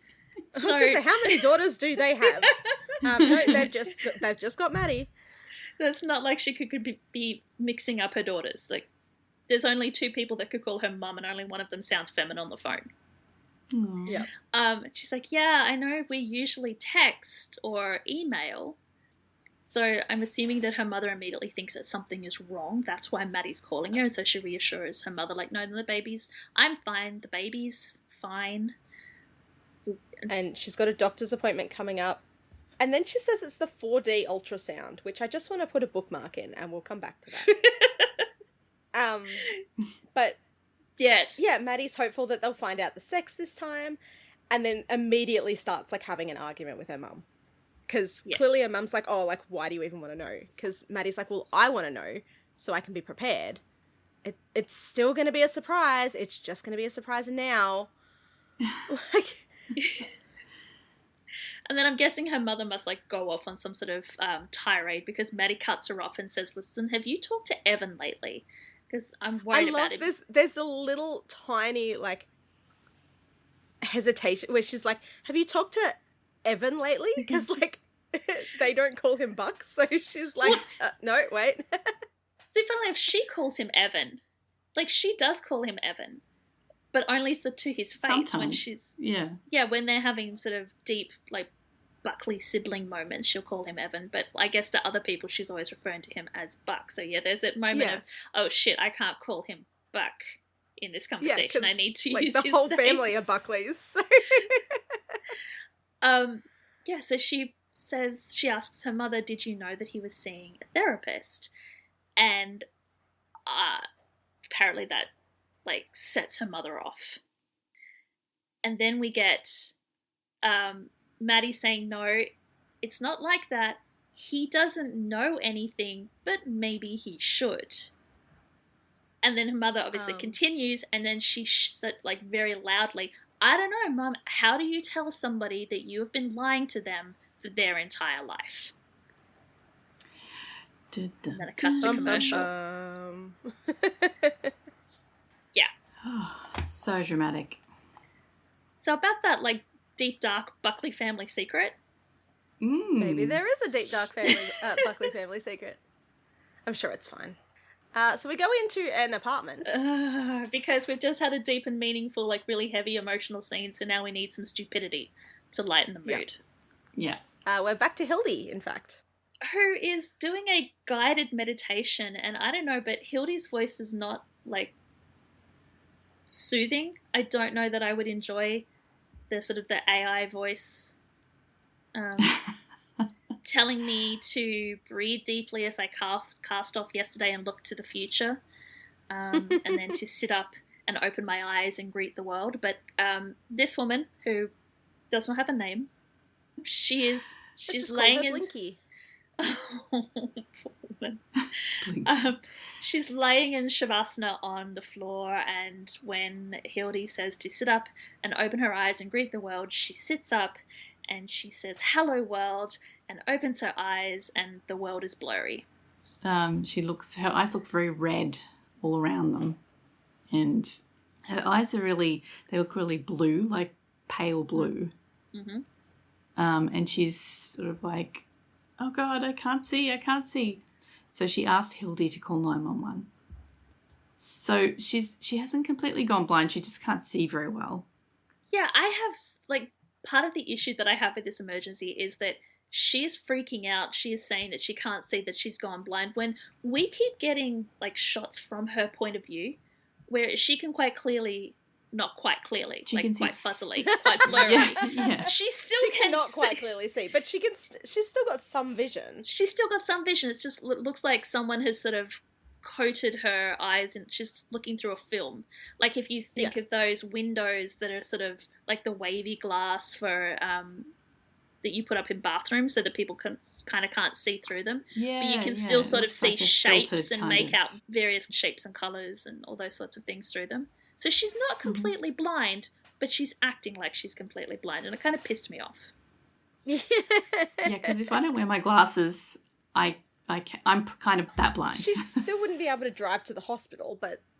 Oh, no, look, I do not have any issue with her calling 911 because, yes, she would not be safe to get behind the wheel of a car, and probably wouldn't be safe for her to, like, try and get into an Uber or anything at this point. So, yeah, like, call 911, that's fine, but don't be, like, bumping into furniture in your house and tripping over things when you can still see that there is something sort of in front of you. And you should vaguely know where your furniture is, like, come on. Yes. Which is what happens because she calls 911, she says, like, help me, I've gone blind. They dispatched the 118, and when Bobby knocks on the door, he can hear crashing as she's, like, trying to navigate her apartment. So they use the battering ram to open the door. Love smashing things. Without even checking to see that the door was unlocked first. Like, I don't know, it probably was locked, but, you know, maybe he should have checked. They were bored. They just wanted to use the battering ram. Just stand back, man. Poof. Yes. Eddie's not allowed to do Fight Club anymore. He's got to get the... But he doesn't get to do it. Bobby does it. Like, all that Eddie gets to do is hand him the battering ram. Well, clearly the rage room is shut, okay? Yes. They get her upright because apparently she tripped over something and fell over. And Hen's like, can you tell us about your symptoms? And she goes, well, it's really just the one symptom. I can't see. She's like, I can't see anything, but we can see that, like, she can vaguely make out an Eddie-shaped blur on one side and a hen-shaped blur on the other side. Yeah, I'm pretty sure they wrote the script as though she was going to be totally blind. And then they were like, oh, for special effects, we'll just put in, like, blurry vision. And it's like, but why? Maybe. That feels like what it was. It was that the script and the actress was told, okay, you literally cannot see anything, you're blind, and then the director's gone, hey, let's chuck a lens in front of the camera and film some point of view stuff just for shits and giggles. Because all the lines act like it's like her vision's completely gone. Yes. Because like Eddie asks if she's had trouble with her vision before today. She says it's always been 20/20, and Hen's like, so this morning just completely gone. She goes, I woke to greet the world and it wasn't there. And it's like, well, it was. Like, what? But yeah, it's a very definite disconnect between what we as the audience are seeing and the way the script and the actors are reacting. So they go through the usual questions. Have you changed anything in your routine? Have you come in contact with anything? Yeah, any new skincare, any new makeup, any household cleaners, anything with fumes or strong scent. Hen notices that there's some swelling and some irritation in her eyes, so she just sort of says, look, I'm going to have a look at your eyes. I'm going to examine the area. She notices that there is minor clouding on the lens, almost like they're covered in a film, which they kind of do look like she's got cataracts, which sort of explains the pale blue sort of colour. But as Eddie says, cataracts don't appear overnight. And as they are staring at this woman's eyes and shining lights at her eyeballs, Eddie notices something move. Oof. This is where I start squirming. It's like, what do you mean you saw something move? And Hen's like, something like a worm? And as soon as he said that, I went, oh man, Buck is going to be so pissed that he missed this call. Yes. Like, what do you mean you had a woman with worms in her eyes and I wasn't there? Right? Poor Buckley. Where is Buck? He's off with Chim having... with Chim. Yes. Yeah, why are they not there? I don't know. So it's up to Hen to wrangle the worms.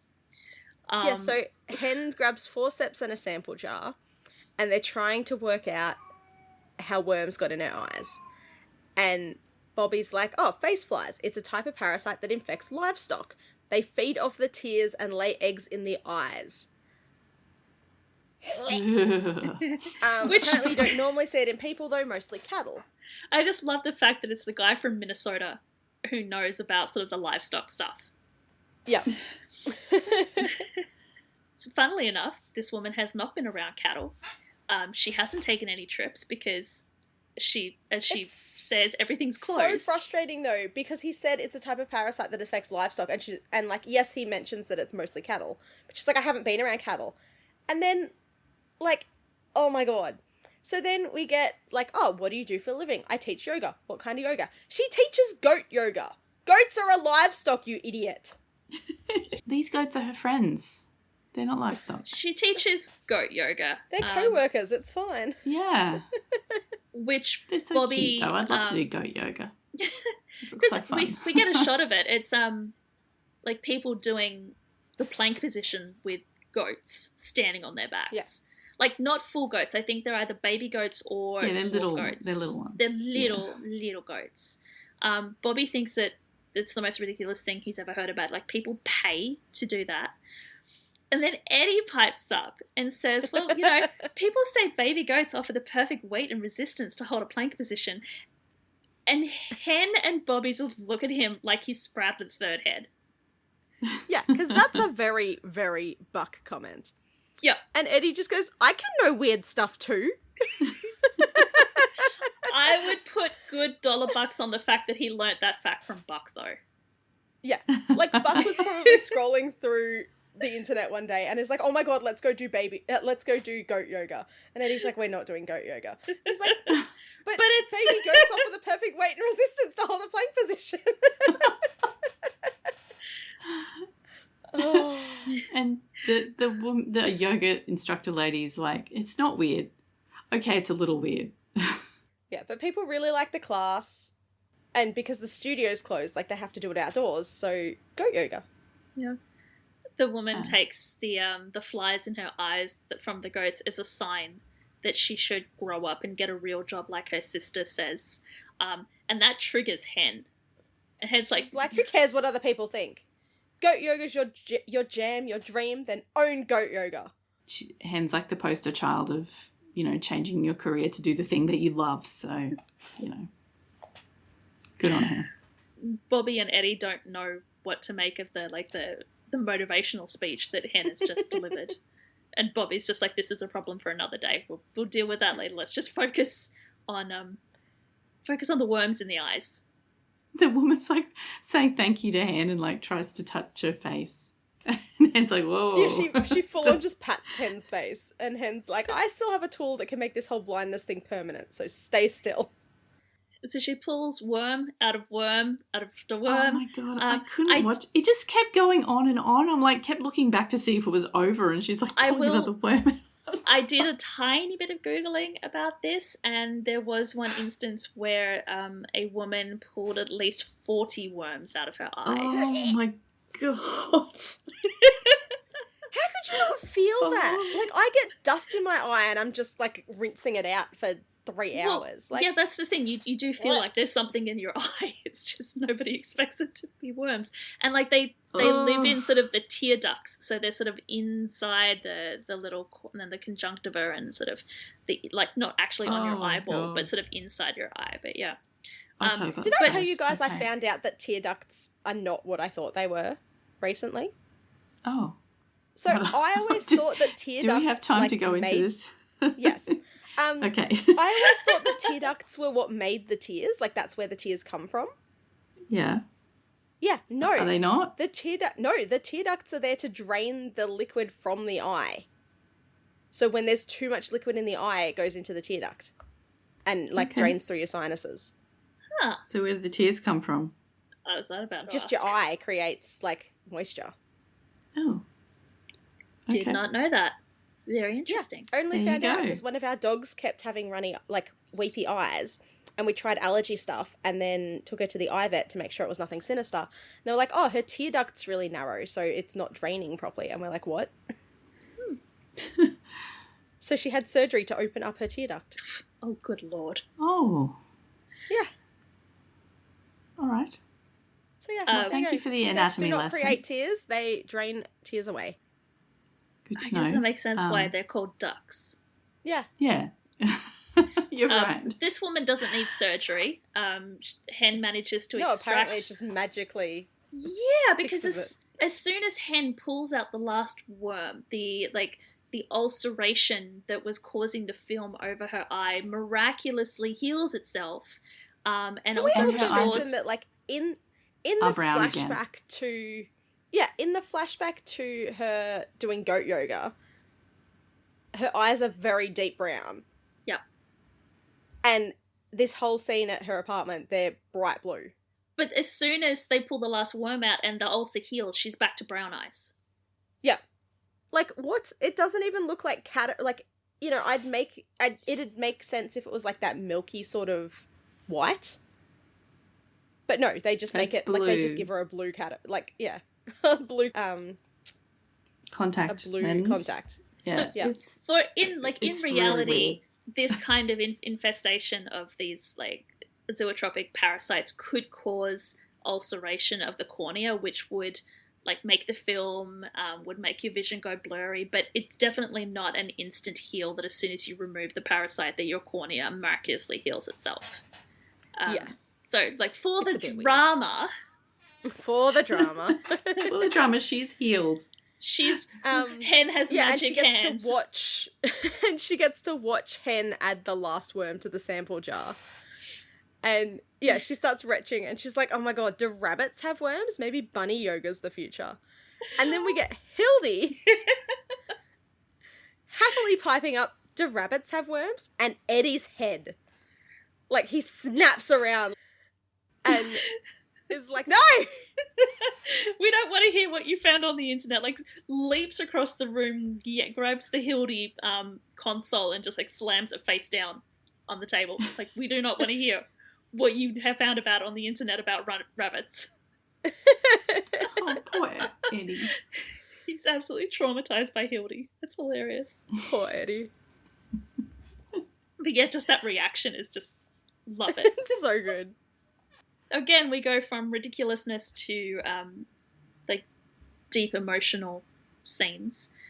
It's late, it's nighttime, and Hen has returned to medical school for extra study, I guess, and is surprised to find that Sydney is already there.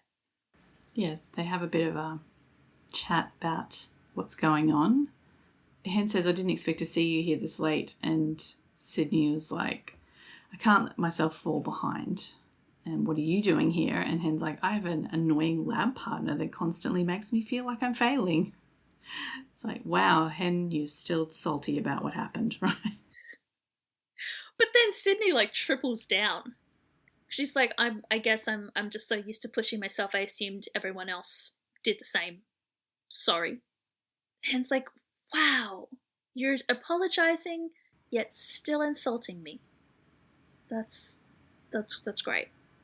And then she does keep going by saying, I can't fail. You wouldn't understand. And Hen's like, wouldn't I?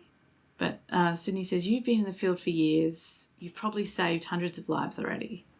And Hen's like, hello, I'm a black lesbian that joined the fire department at 30 and started med school at 40. You think I've ever walked into a room and not felt like I had to prove that I deserved to be there? And this finally gets through to Sydney that she actually needs to actually apologise for real this time. So she does. Throughout this whole scene, Sydney has been wincing and rubbing at her head like she's got a killer headache. And after she apologises to Hen, she reaches down to grab her water bottle, which for some reason is on the floor behind her chair.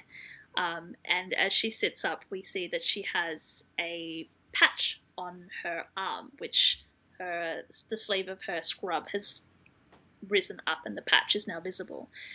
And Hen says, oh, you're on hormone replacement therapy.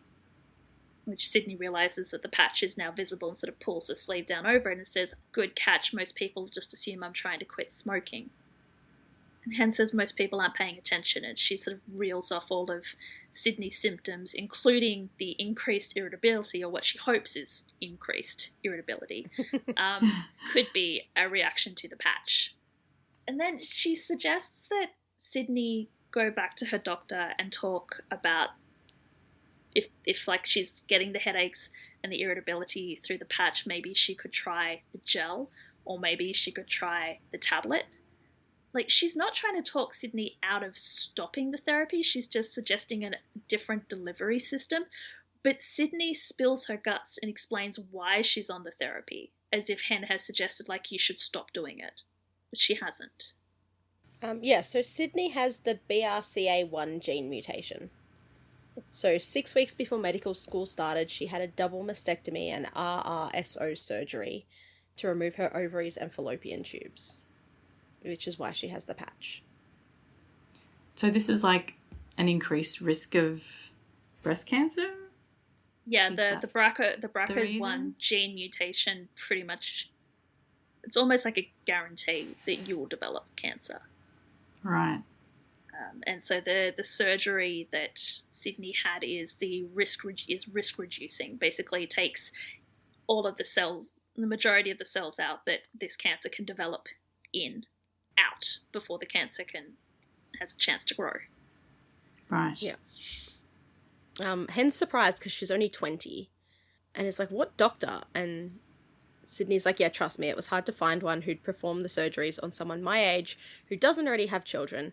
But you know me, I love to fight. I can just imagine that she'd be getting like but what if your husband wants to have children? Yeah. Yeah.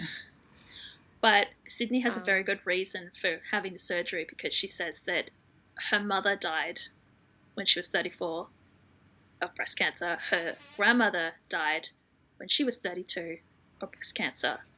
And so that's why Sydney had such aggressive surgery.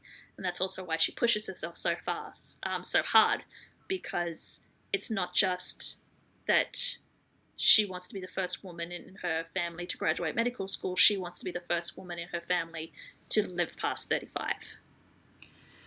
Oh, ouch. Yep. So Hen's like, well, we better get to work. Yeah, it finally, everything sort of clicked for Hen, or what's going on with Sydney, and she's now sympathetic to Sydney's cause. And of course, as the way this episode goes, we had deep and meaningful, so now we're going to get a little bit of ridiculousness, but this is such cute ridiculousness. I love it. This is the best ridiculousness. Yes. So we return to Casa Diaz, where Eddie has had a delivery. There's a box sitting on his front step. A pretty large box. Very large box. Although it's definitely empty when he picks it up because it just lifts. No. Eddie's just that strong. Oh, right, my bad. Yeah. He's just that strong that he makes it look effortless when he picks it up. Like the cardboard doesn't even bend. That's how strong he is. Yep. So he brings it inside. Chris is sitting at the table, and he doesn't like bat an eye at the fact that there is like a delivery and his father's bringing this massive box in, but he's pretending to do his homework but still watching what Eddie's doing. And what Eddie does is whips a pocket knife out of his back pocket, and I'm sorry, do men usually carry pocket knives around in their back pockets while they're inside their own house? My dad does. Really? Not like all the time, but yeah, like if he's doing stuff around the house, he usually has a knife on him because he's... Well, I'm assuming stuff. Eddie's like cooking dinner and helping Chris with his homework. Does he need a knife to do that? Like, what kind of homework is Chris doing? Like my dad's is on his keys, so if he's got his keys on him, then yeah, he's got his pocket knife on him. Okay, but Eddie's on his keys. Yeah, but this was just a little... Yeah, anyway, maybe it's a military thing. He's just carrying... Yeah, maybe it's a military thing. He whips a knife out of his back pocket to open the box, which the first thing he sees is like the packing information, which has in very large letters, a gift from Hildy. Yep. And he's freaking out. And it gets worse because he rips off the bubble wrap and it's a smart coffee machine. It's a Hildy coffee machine. Powered by Hildy. And the way you would react, you would think that Eddie was in like the movie Seven and he's like Brad Pitt, like, what's in the box? But no, it's a coffee machine. But meanwhile, while Eddie's freaking the fuck out, Chris is like dialing the phone as like faster than he's ever done anything, and just goes, "We got him." And you can hear Buck through the phone going, "We got him? Oh man, I wish I could see his face." And then Eddie realizes what's happened. Yeah, so Eddie snatches the phone from Christopher and is like, "Yeah, thanks, Buck, real funny," and hangs up. And Buck's like, "You're welcome." Oh, it's so good. It's great. Like, ridiculous, but it's like the cherry on top of Eddie's paranoia around Hildy. That for a second, he really believed that Hildy had sent him a coffee machine. Yeah.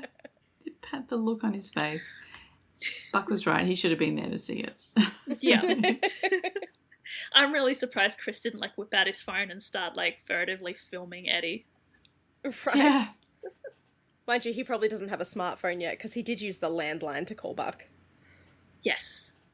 Maybe Eddie had confiscated all of the smart devices, including this true. phone. Yeah, he probably doesn't have a smartphone. Yeah. He probably only got the landline. Considering they don't even have remotes at the moment. Yeah. They're all at the back of the closet somewhere.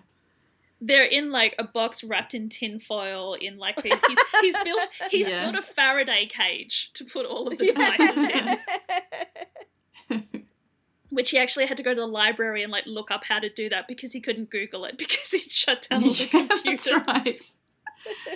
Yeah, you soon find out that you don't know how to do anything if you take away the internet.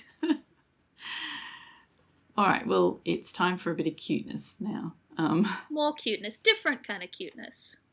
Maddie gets home from work, I assume. She's late, 20 minutes. She's very excited. Like 6 months late. For some reason. She washes her hands. She's very COVID safe. In all of these episodes, she washes her hands a lot. So that's good. So she's been at the doctor. And the doctor says everything's fine, the baby's fine. And Chim's like, if there's anything wrong, you can tell me. I'm not going to run again. And Maddie says that I promise if it had anything to do with you, I would tell you. So they're going to be, you know, they're going to be okay. She's like, what I need for you is to play this DVD. What I do like is that Chim is, like, she's saying, if whatever is wrong has anything to do with you, I will tell you. And Chim's like, no, you tell me everything. Yeah. We're a family now. If it has something to do with you, it has something to do with me. Yeah. But yes, they go to the living room and they put on the ultrasound recording and take it away, Alice. Hang on. Just quick. When Maddie says, I need you to play this DVD, the reaction from Chim is the cutest thing because he goes, let's go watch the greatest movie we ever made. And I'm like, aww. So, does that mean they didn't make a sex tape? Clearly not. Apparently not. Well, or it wasn't that great. So anyway, so Maddie and Chim are on the couch and they're watching the ultrasound recording, and despite Maddie telling her parents that she was going to get one of those 4D ones, it's literally just a 2D ultrasound. Yep. Yeah. It's just like your it regular... looks like it could have been from the 90s. It's just your standard ultrasound. It is not one of the lasagna ultrasounds. It is literally just black and white. Lasagna ultrasound? Oh, you haven't seen the lasagna ultrasound meme? Hang on. No, I have not seen the lasagna ultrasound meme. Oh, God. I love that I typed in ultrasound and then started typing lasagna and it came up with ultrasound lasagna meme. Hey, I'm just going to sit and wait for Alice to drop it in the group chat so that I can see what it is she's talking about. Because I'm pretty sure that's what she's doing right now. Here we go. Uh-huh. That lasagna looks crisp. So, for those of you who haven't seen it, it's a clip of one of those 4D ultrasounds which, if anyone's confused about what that is, it's rather than the black and white ultrasound, it's like orange. It's a 3D ultrasound. It's a 3D ultrasound. 4D. It's orangey. It's supposed to be a little bit shows more dimension of the baby. So it's this picture of this orangey browny sort of shape. And the commenter says that lasagna looks crispy, and the OP says, "That's my daughter." So silly. It just makes me laugh every time because I've had several friends now who have had babies and they get offered the 3D ultrasound. They're like, it's not that much, I may as well do it. And I'm just like, that lasagna looks crisp every fucking time. They are the creepiest ultrasounds though. I hate them so much. It weirds me out so much. Yeah. It's very, very weird. But apparently you've got a much better chance of being able to tell what sex the baby is from that. Yeah, but this one is not a 3D ultrasound. It's also not a 4D ultrasound, which wouldn't even make sense. How is it a 4D? There's only 3 dimensions. Well, it usually means that there's an extra things that they are able to detect in it. But either way, this is just a normal ultrasound that you get. It just reminds me of when you used to go to Movie World back in the 90s and there was the 4D movie experience and it was 3D, so the stuff came out at you, but then also when Daffy Duck had squirt with his spray with his tongue, water had come down on you, and that's why it was 4D, because it had the other thing. So I'm they're extra showing dimension. her the baby and then the baby sneezes in the womb and they spray water on her Oh. Okay, so the 4th dimension is time. And so according to this website, with a 3D ultrasound, a whole series of slices are taken and digitally reconstructed into a 3D image to produce a lifelike picture of the fetus. 4D ultrasounds adds the element of time, which means that the lifelike pictures can be seen to move in real time. Right. So it's a video. It makes it a video? Yes, rather than just pictures. Okay. Right. So this says, we don't need to go into but yes. Well, this is not a 3D or 4D. It's the traditional 2D. It's just a regular black and white 2D, and Maddie got ripped off. Yeah. Anyway, they're watching it, and Chim is so excited. He's adorable. Yeah, because that's their baby. That's our baby. And he he's very touched because Maddie says, Chim is saying that he sees that they still don't know the sex of the baby. And Maddie says, what, that's so weird because the doctor, the ultrasound tech, said that she could tell the sex of the baby. And Chim's like, wait, you didn't look? You didn't find out? And Maddie says to him that we've been apart for so many firsts since pregnancy. I wanted to have this first together. Oh, they're so cute. I love them so much. So then they look back and then they find out and they're like, oh, and at the same time they're like, it's a girl. Aww. Aww. Baby girl Han. And then we transition from baby girl Han to baby girl Grant, who has just come home from work. Bobby and Athena are cleaning up in the kitchen. May has missed dinner, but Bobby has very kindly made her up a plate. Athena's surprised she's already pulling overtime, but May says, no, I had a counselling session. And then Bobby immediately jumps to, oh, you're having, like, employment-mandated therapy because you had a traumatic day on the job. Cause, like, he's like, did you have a rough call? And she's like, no. Because everyone's like, oh, therapy? You must have had, like, it must be traumatic, like a job-induced trauma. And she just, like, May's like, no, it's just precautionary. Sue thought it would be a good idea because I'm so young and, you know, I've also had traumatic shit happen to me in the past. And Athena's like, oh, I didn't know you told them about the, the suicide attempt. And May's like, well, it's on the record, you did call 911. They were going to find out about it. Or they already knew about it. Yeah. I mean, she's had other traumatic stuff happen to her too, like, you know, having to hold on to that woman's neck so she didn't die. And, you know, there's other things. But I guess that didn't, like, give her mental scars, apparently. But yeah, so May told them about it. They said it wasn't disqualifying, but they wanted to make sure she had someone to talk to. Bobby's like, well, I'm glad she's looking out for you. May agrees, but she's like, yeah, I just spent the whole day talking to people. The last thing I wanted to do at the end was talk some more. And then we see the difference between Bobby and Athena when it comes to therapy, because Bobby's very pro-therapy. Like, Bobby himself has never been to therapy. He prefers to talk to the hot priest. But he's very, very pro everybody else going to therapy. Like, he hooked everybody up with Frank. Like, anything's going wrong, he's going to send you to therapy. Athena is not. I think Bobby talks to Hen. Like, Bobby talks to the other people in the group. But, like, he'll bail someone up and tell them about his problems. Rather than a therapist. To be fair, they do the same to him. Very True. much so. But Athena's thinking of therapy as, again, it's sort of linked to the job and it's temporary. So once Sue sees that May can handle herself, she won't have to go through therapy. And Bobby's very quick to jump in and go, but there's nothing wrong about seeing somebody long term, you know, especially in this line of work. You know, I have someone that I talk to, aka Hot Priest. He's also got his AA meetings, and, you know, your mother's got Dr. Sanford, and Athena's like, no, I don't. I ditched her months ago. Yeah. Or a few weeks ago, actually. Which is news to Bobby. And so they're having... She's like, Brooke Shields was great, and I'd absolutely see her again if I needed to. We just can't afford to bring her back because she, you know, commands too high a paycheck.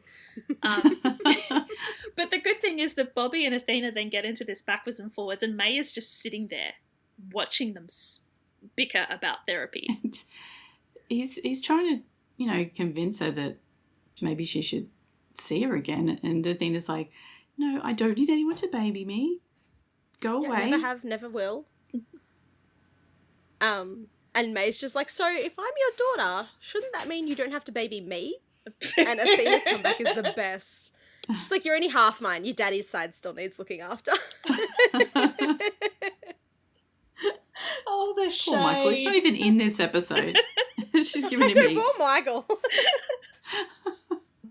And then she's like, maybe 50% less then. And Athena's like, no, you're going to be my baby forever. Bobby's given up at this point. He's like, yep, I'm going to cut my losses. We'll deal with this another day. Yeah. So we have one more Madney scene. And Chim's very excited about baby girl Han. And he's like, I guess we're going to have to get serious about finding a name now. Should we do something traditional or more modern, like Chicago? Oh, please don't name it Chicago. If only because Chicago Han. everyone would then assume, like, the Beckhams, that she was conceived in Chicago. Because that's how the Beckhams named their kids, right? Their kids are named after where they were conceived. Really? Oh my god. Isn't that why the kid's Brooklyn? Because that's where they were. Oh, God. I don't know. Brooklyn is the trendy name. Jesus. Oh, good lord. That's a really traumatizing thing for the kids to find out one Poor day. children. But yeah, Maddie looks incredibly worried. Speaking of traumatizing. Yeah, she does look traumatized, not at the fact that Chim wants to name the baby Chicago. There's obviously something else on her mind. And she tells Chim that he was right, that she shouldn't just tell him about things that concern him, that they're going to be a family and he needs to know everything. Yeah, Chim's like, look, I told you, you don't have to protect me. And Maddie goes, you're not the one I'm trying to protect. Dun, dun, dun. Mm. But before we can find out what Maddie needs to tell Chim, the wildfires in Texas are now completely out of control. They have progressed in San Angelo, and apparently LAFD has put its hand up and said that it will come and help. This section at the end of the episode is like, it feels like a completely different episode. Yeah, it really does feel like a totally different episode. The tone is different. Yeah. Yeah, tonally it doesn't fit. And what's really weird is, like, the news anchor is talking about the wildfires, and we've got, like, very Wild West music playing underneath this. But the visuals are all of LA. Yeah. I would have thought if they were talking about the wildfires that we would have got shot of, wildfires or something, very stereotypically Texan. But no. Anyway, Buck is very excited. He's been on the list for special deployment ever since he joined the department, and he's never got a call before today. So he's loading up the trucks. Eddie's apparently coming too because he says that they're ready to roll. And then Hen just shows up and is like, oh no, I know how you guys are. Everyone make sure you use the bathroom before we go. I don't care if you think you need to or not. We have a 20-hour drive and we're going to make good time. So yeah, Mama Hen's come back. Yep. Eddie seems surprised that she's coming, but she's like, nah, I got 2 kids and medical school bills to pay. I'll take all the emergency overtime I can get. Besides, it'll be fun. I've never been to Texas. I would just question, like, you've got 2 kids and you're in med school. Do you really think now is the time to be, like, leaving the state? Yeah, I mean, she has to spin through the fact that she's really tired. Yeah, she's got all this stuff going on. Oh, she just needs a break, okay? So she's going to go to Texas and fight wildfires as her break. I mean, strangely enough, I do actually understand that. A change is as good as a holiday. Yes. Yeah. So the episode ends with the 118 rolling out on their epic road trip in the trucks to Texas. And my God, that must be the worst road trip to be on. Oh, yeah, that's a long way. Especially because we found out that, like, the fire trucks are not the most comfortable things to ride in. Yeah. Shock absorption sucks. The seats and padding is pretty much shot. Not fun. Yeah. Can't be good on the butt. Definitely or the back, not. I imagine. Definitely it's almost a full day of driving, so. Yeah. Ouch. And that's where the episode ends. So before we go to next week, Ellen. Yes. What do you think the secret is? I have absolutely no idea. You haven't watched Onwards? No, I haven't watched Onwards. She said they weren't abusive. Mm-hmm. So I don't know. Don't know what it is. I'm assuming that they were involved in something that, made them not available for the children. I will say that there is absolutely no way that you could pick it. Okay. Oh, God, no, yeah. Like, I had theories. Because I think I binged this so fast and so hard the first time that I didn't even stop to think. I just kept watching and never really took the time to try and come up with my own theories. Yeah.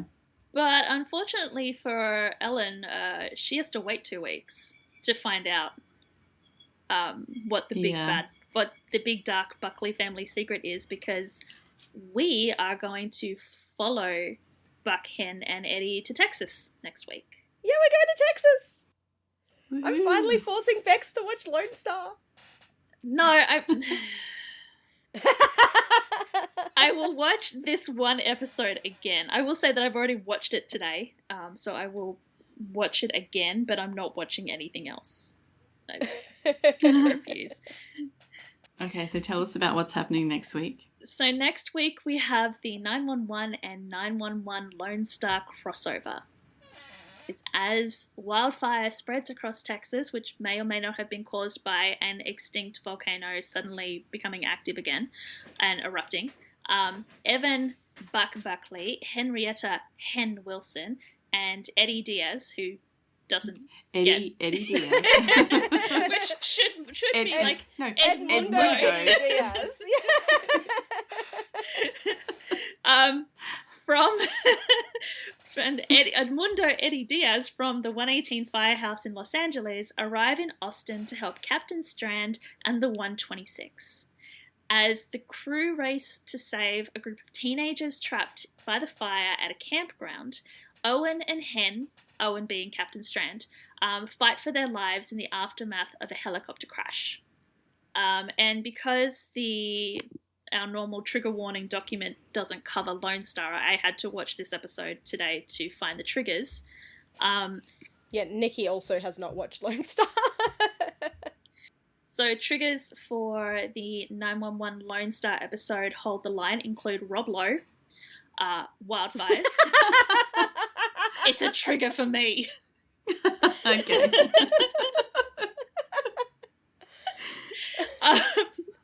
Wildfires, hallucinations caused by a traumatic brain injury, children at threat, references to wilderness therapy, depiction of burns, possible child abuse, firefighters at threat, references to 9/11, and references to Hen's ambulance accident. Also references to Buck's Spider-Man, County's Spider-Man accident with the Ferris wheel and the guy that let go. Oh. Geez, that's a callback. Yeah. Yeah. Okay. And did you want to mention what is going to be in the next episode of 911 itself? Oh, for just in those case people are going to miss. For anybody who does not care about Lone Star and is just going to skip next week, on the next episode of 911, so if you're not coming with us to Texas, Athena investigates a mysterious murder during a neighborhood block party, and the 118 rush to save lives endangered by a bomb threat. Meanwhile, Chimney has a hard time keeping secrets when Maddie and Buck's parents come to town. Oh, they're coming to town. Oh, yeah, Oh, you don't dear. think they just drop the deep, dark Buckley family secret and then just not go into it, did you? Yeah, I did think that because we've got Buck Begins coming up, don't we? In a couple of episodes. And the triggers for that specific episode, which I love, the title of that one, by the way, is 911 What's Your Grievance? Which I think is just brilliant. Yeah. We have bad parenting, blackmail, a dog at threat, don't worry, the dog does not die, gun violence, and threat of workplace mass violence via a bomb. I really liked this episode. Yeah, I did. It wasn't as thematically smacking you in the face as other ones that we've had.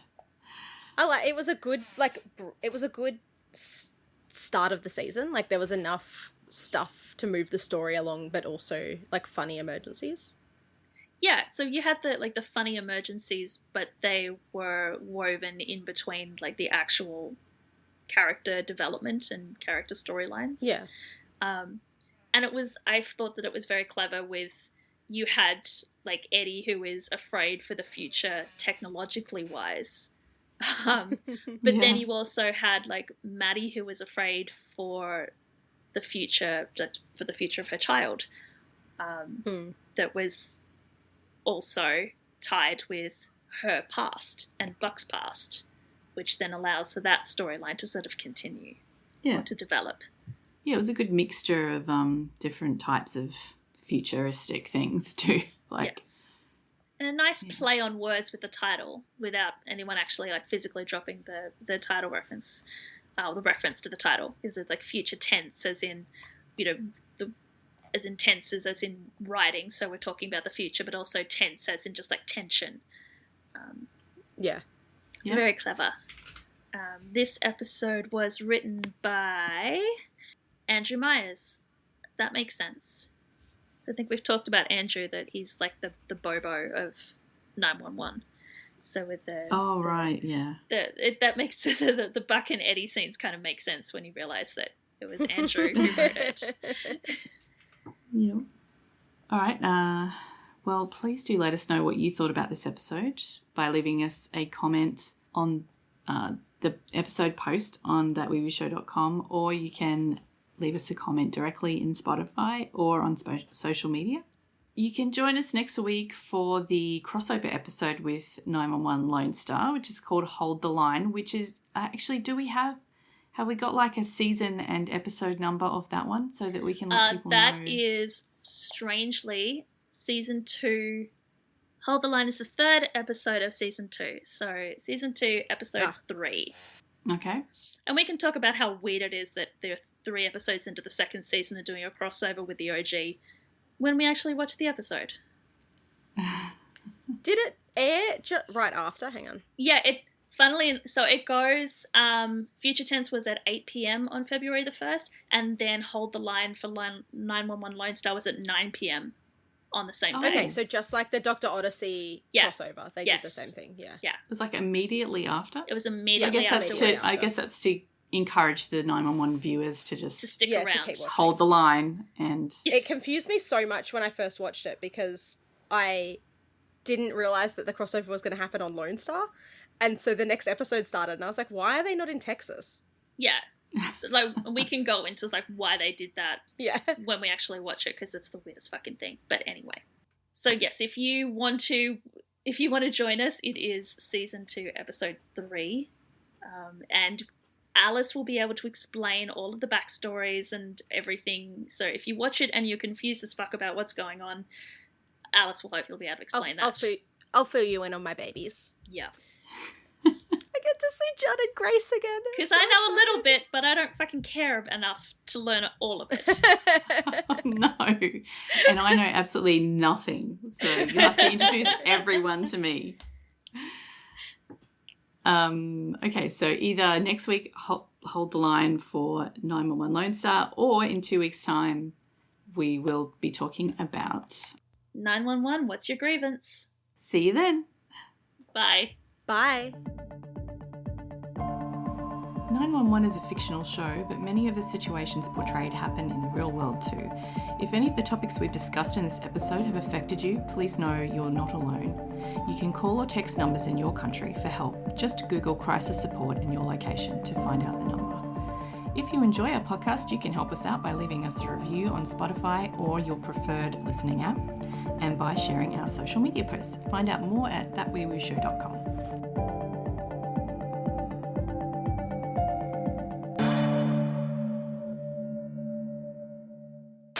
Have you seen the picture of why they don't do like MRI on fetuses?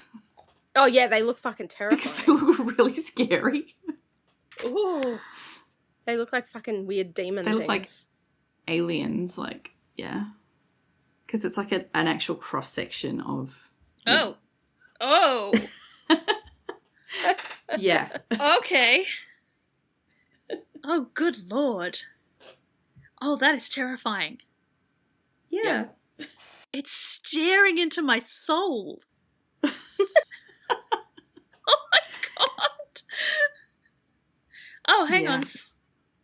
Hang on. It's on Snopes.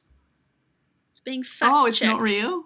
Hang on. Oh, no. It's true. God damn it. Oh. Snopes. Wow, I haven't looked at that one for a while. Right. Every single thing on the internet would be false on Snopes nowadays. Is this the one that's on Snopes? Oh, Jesus.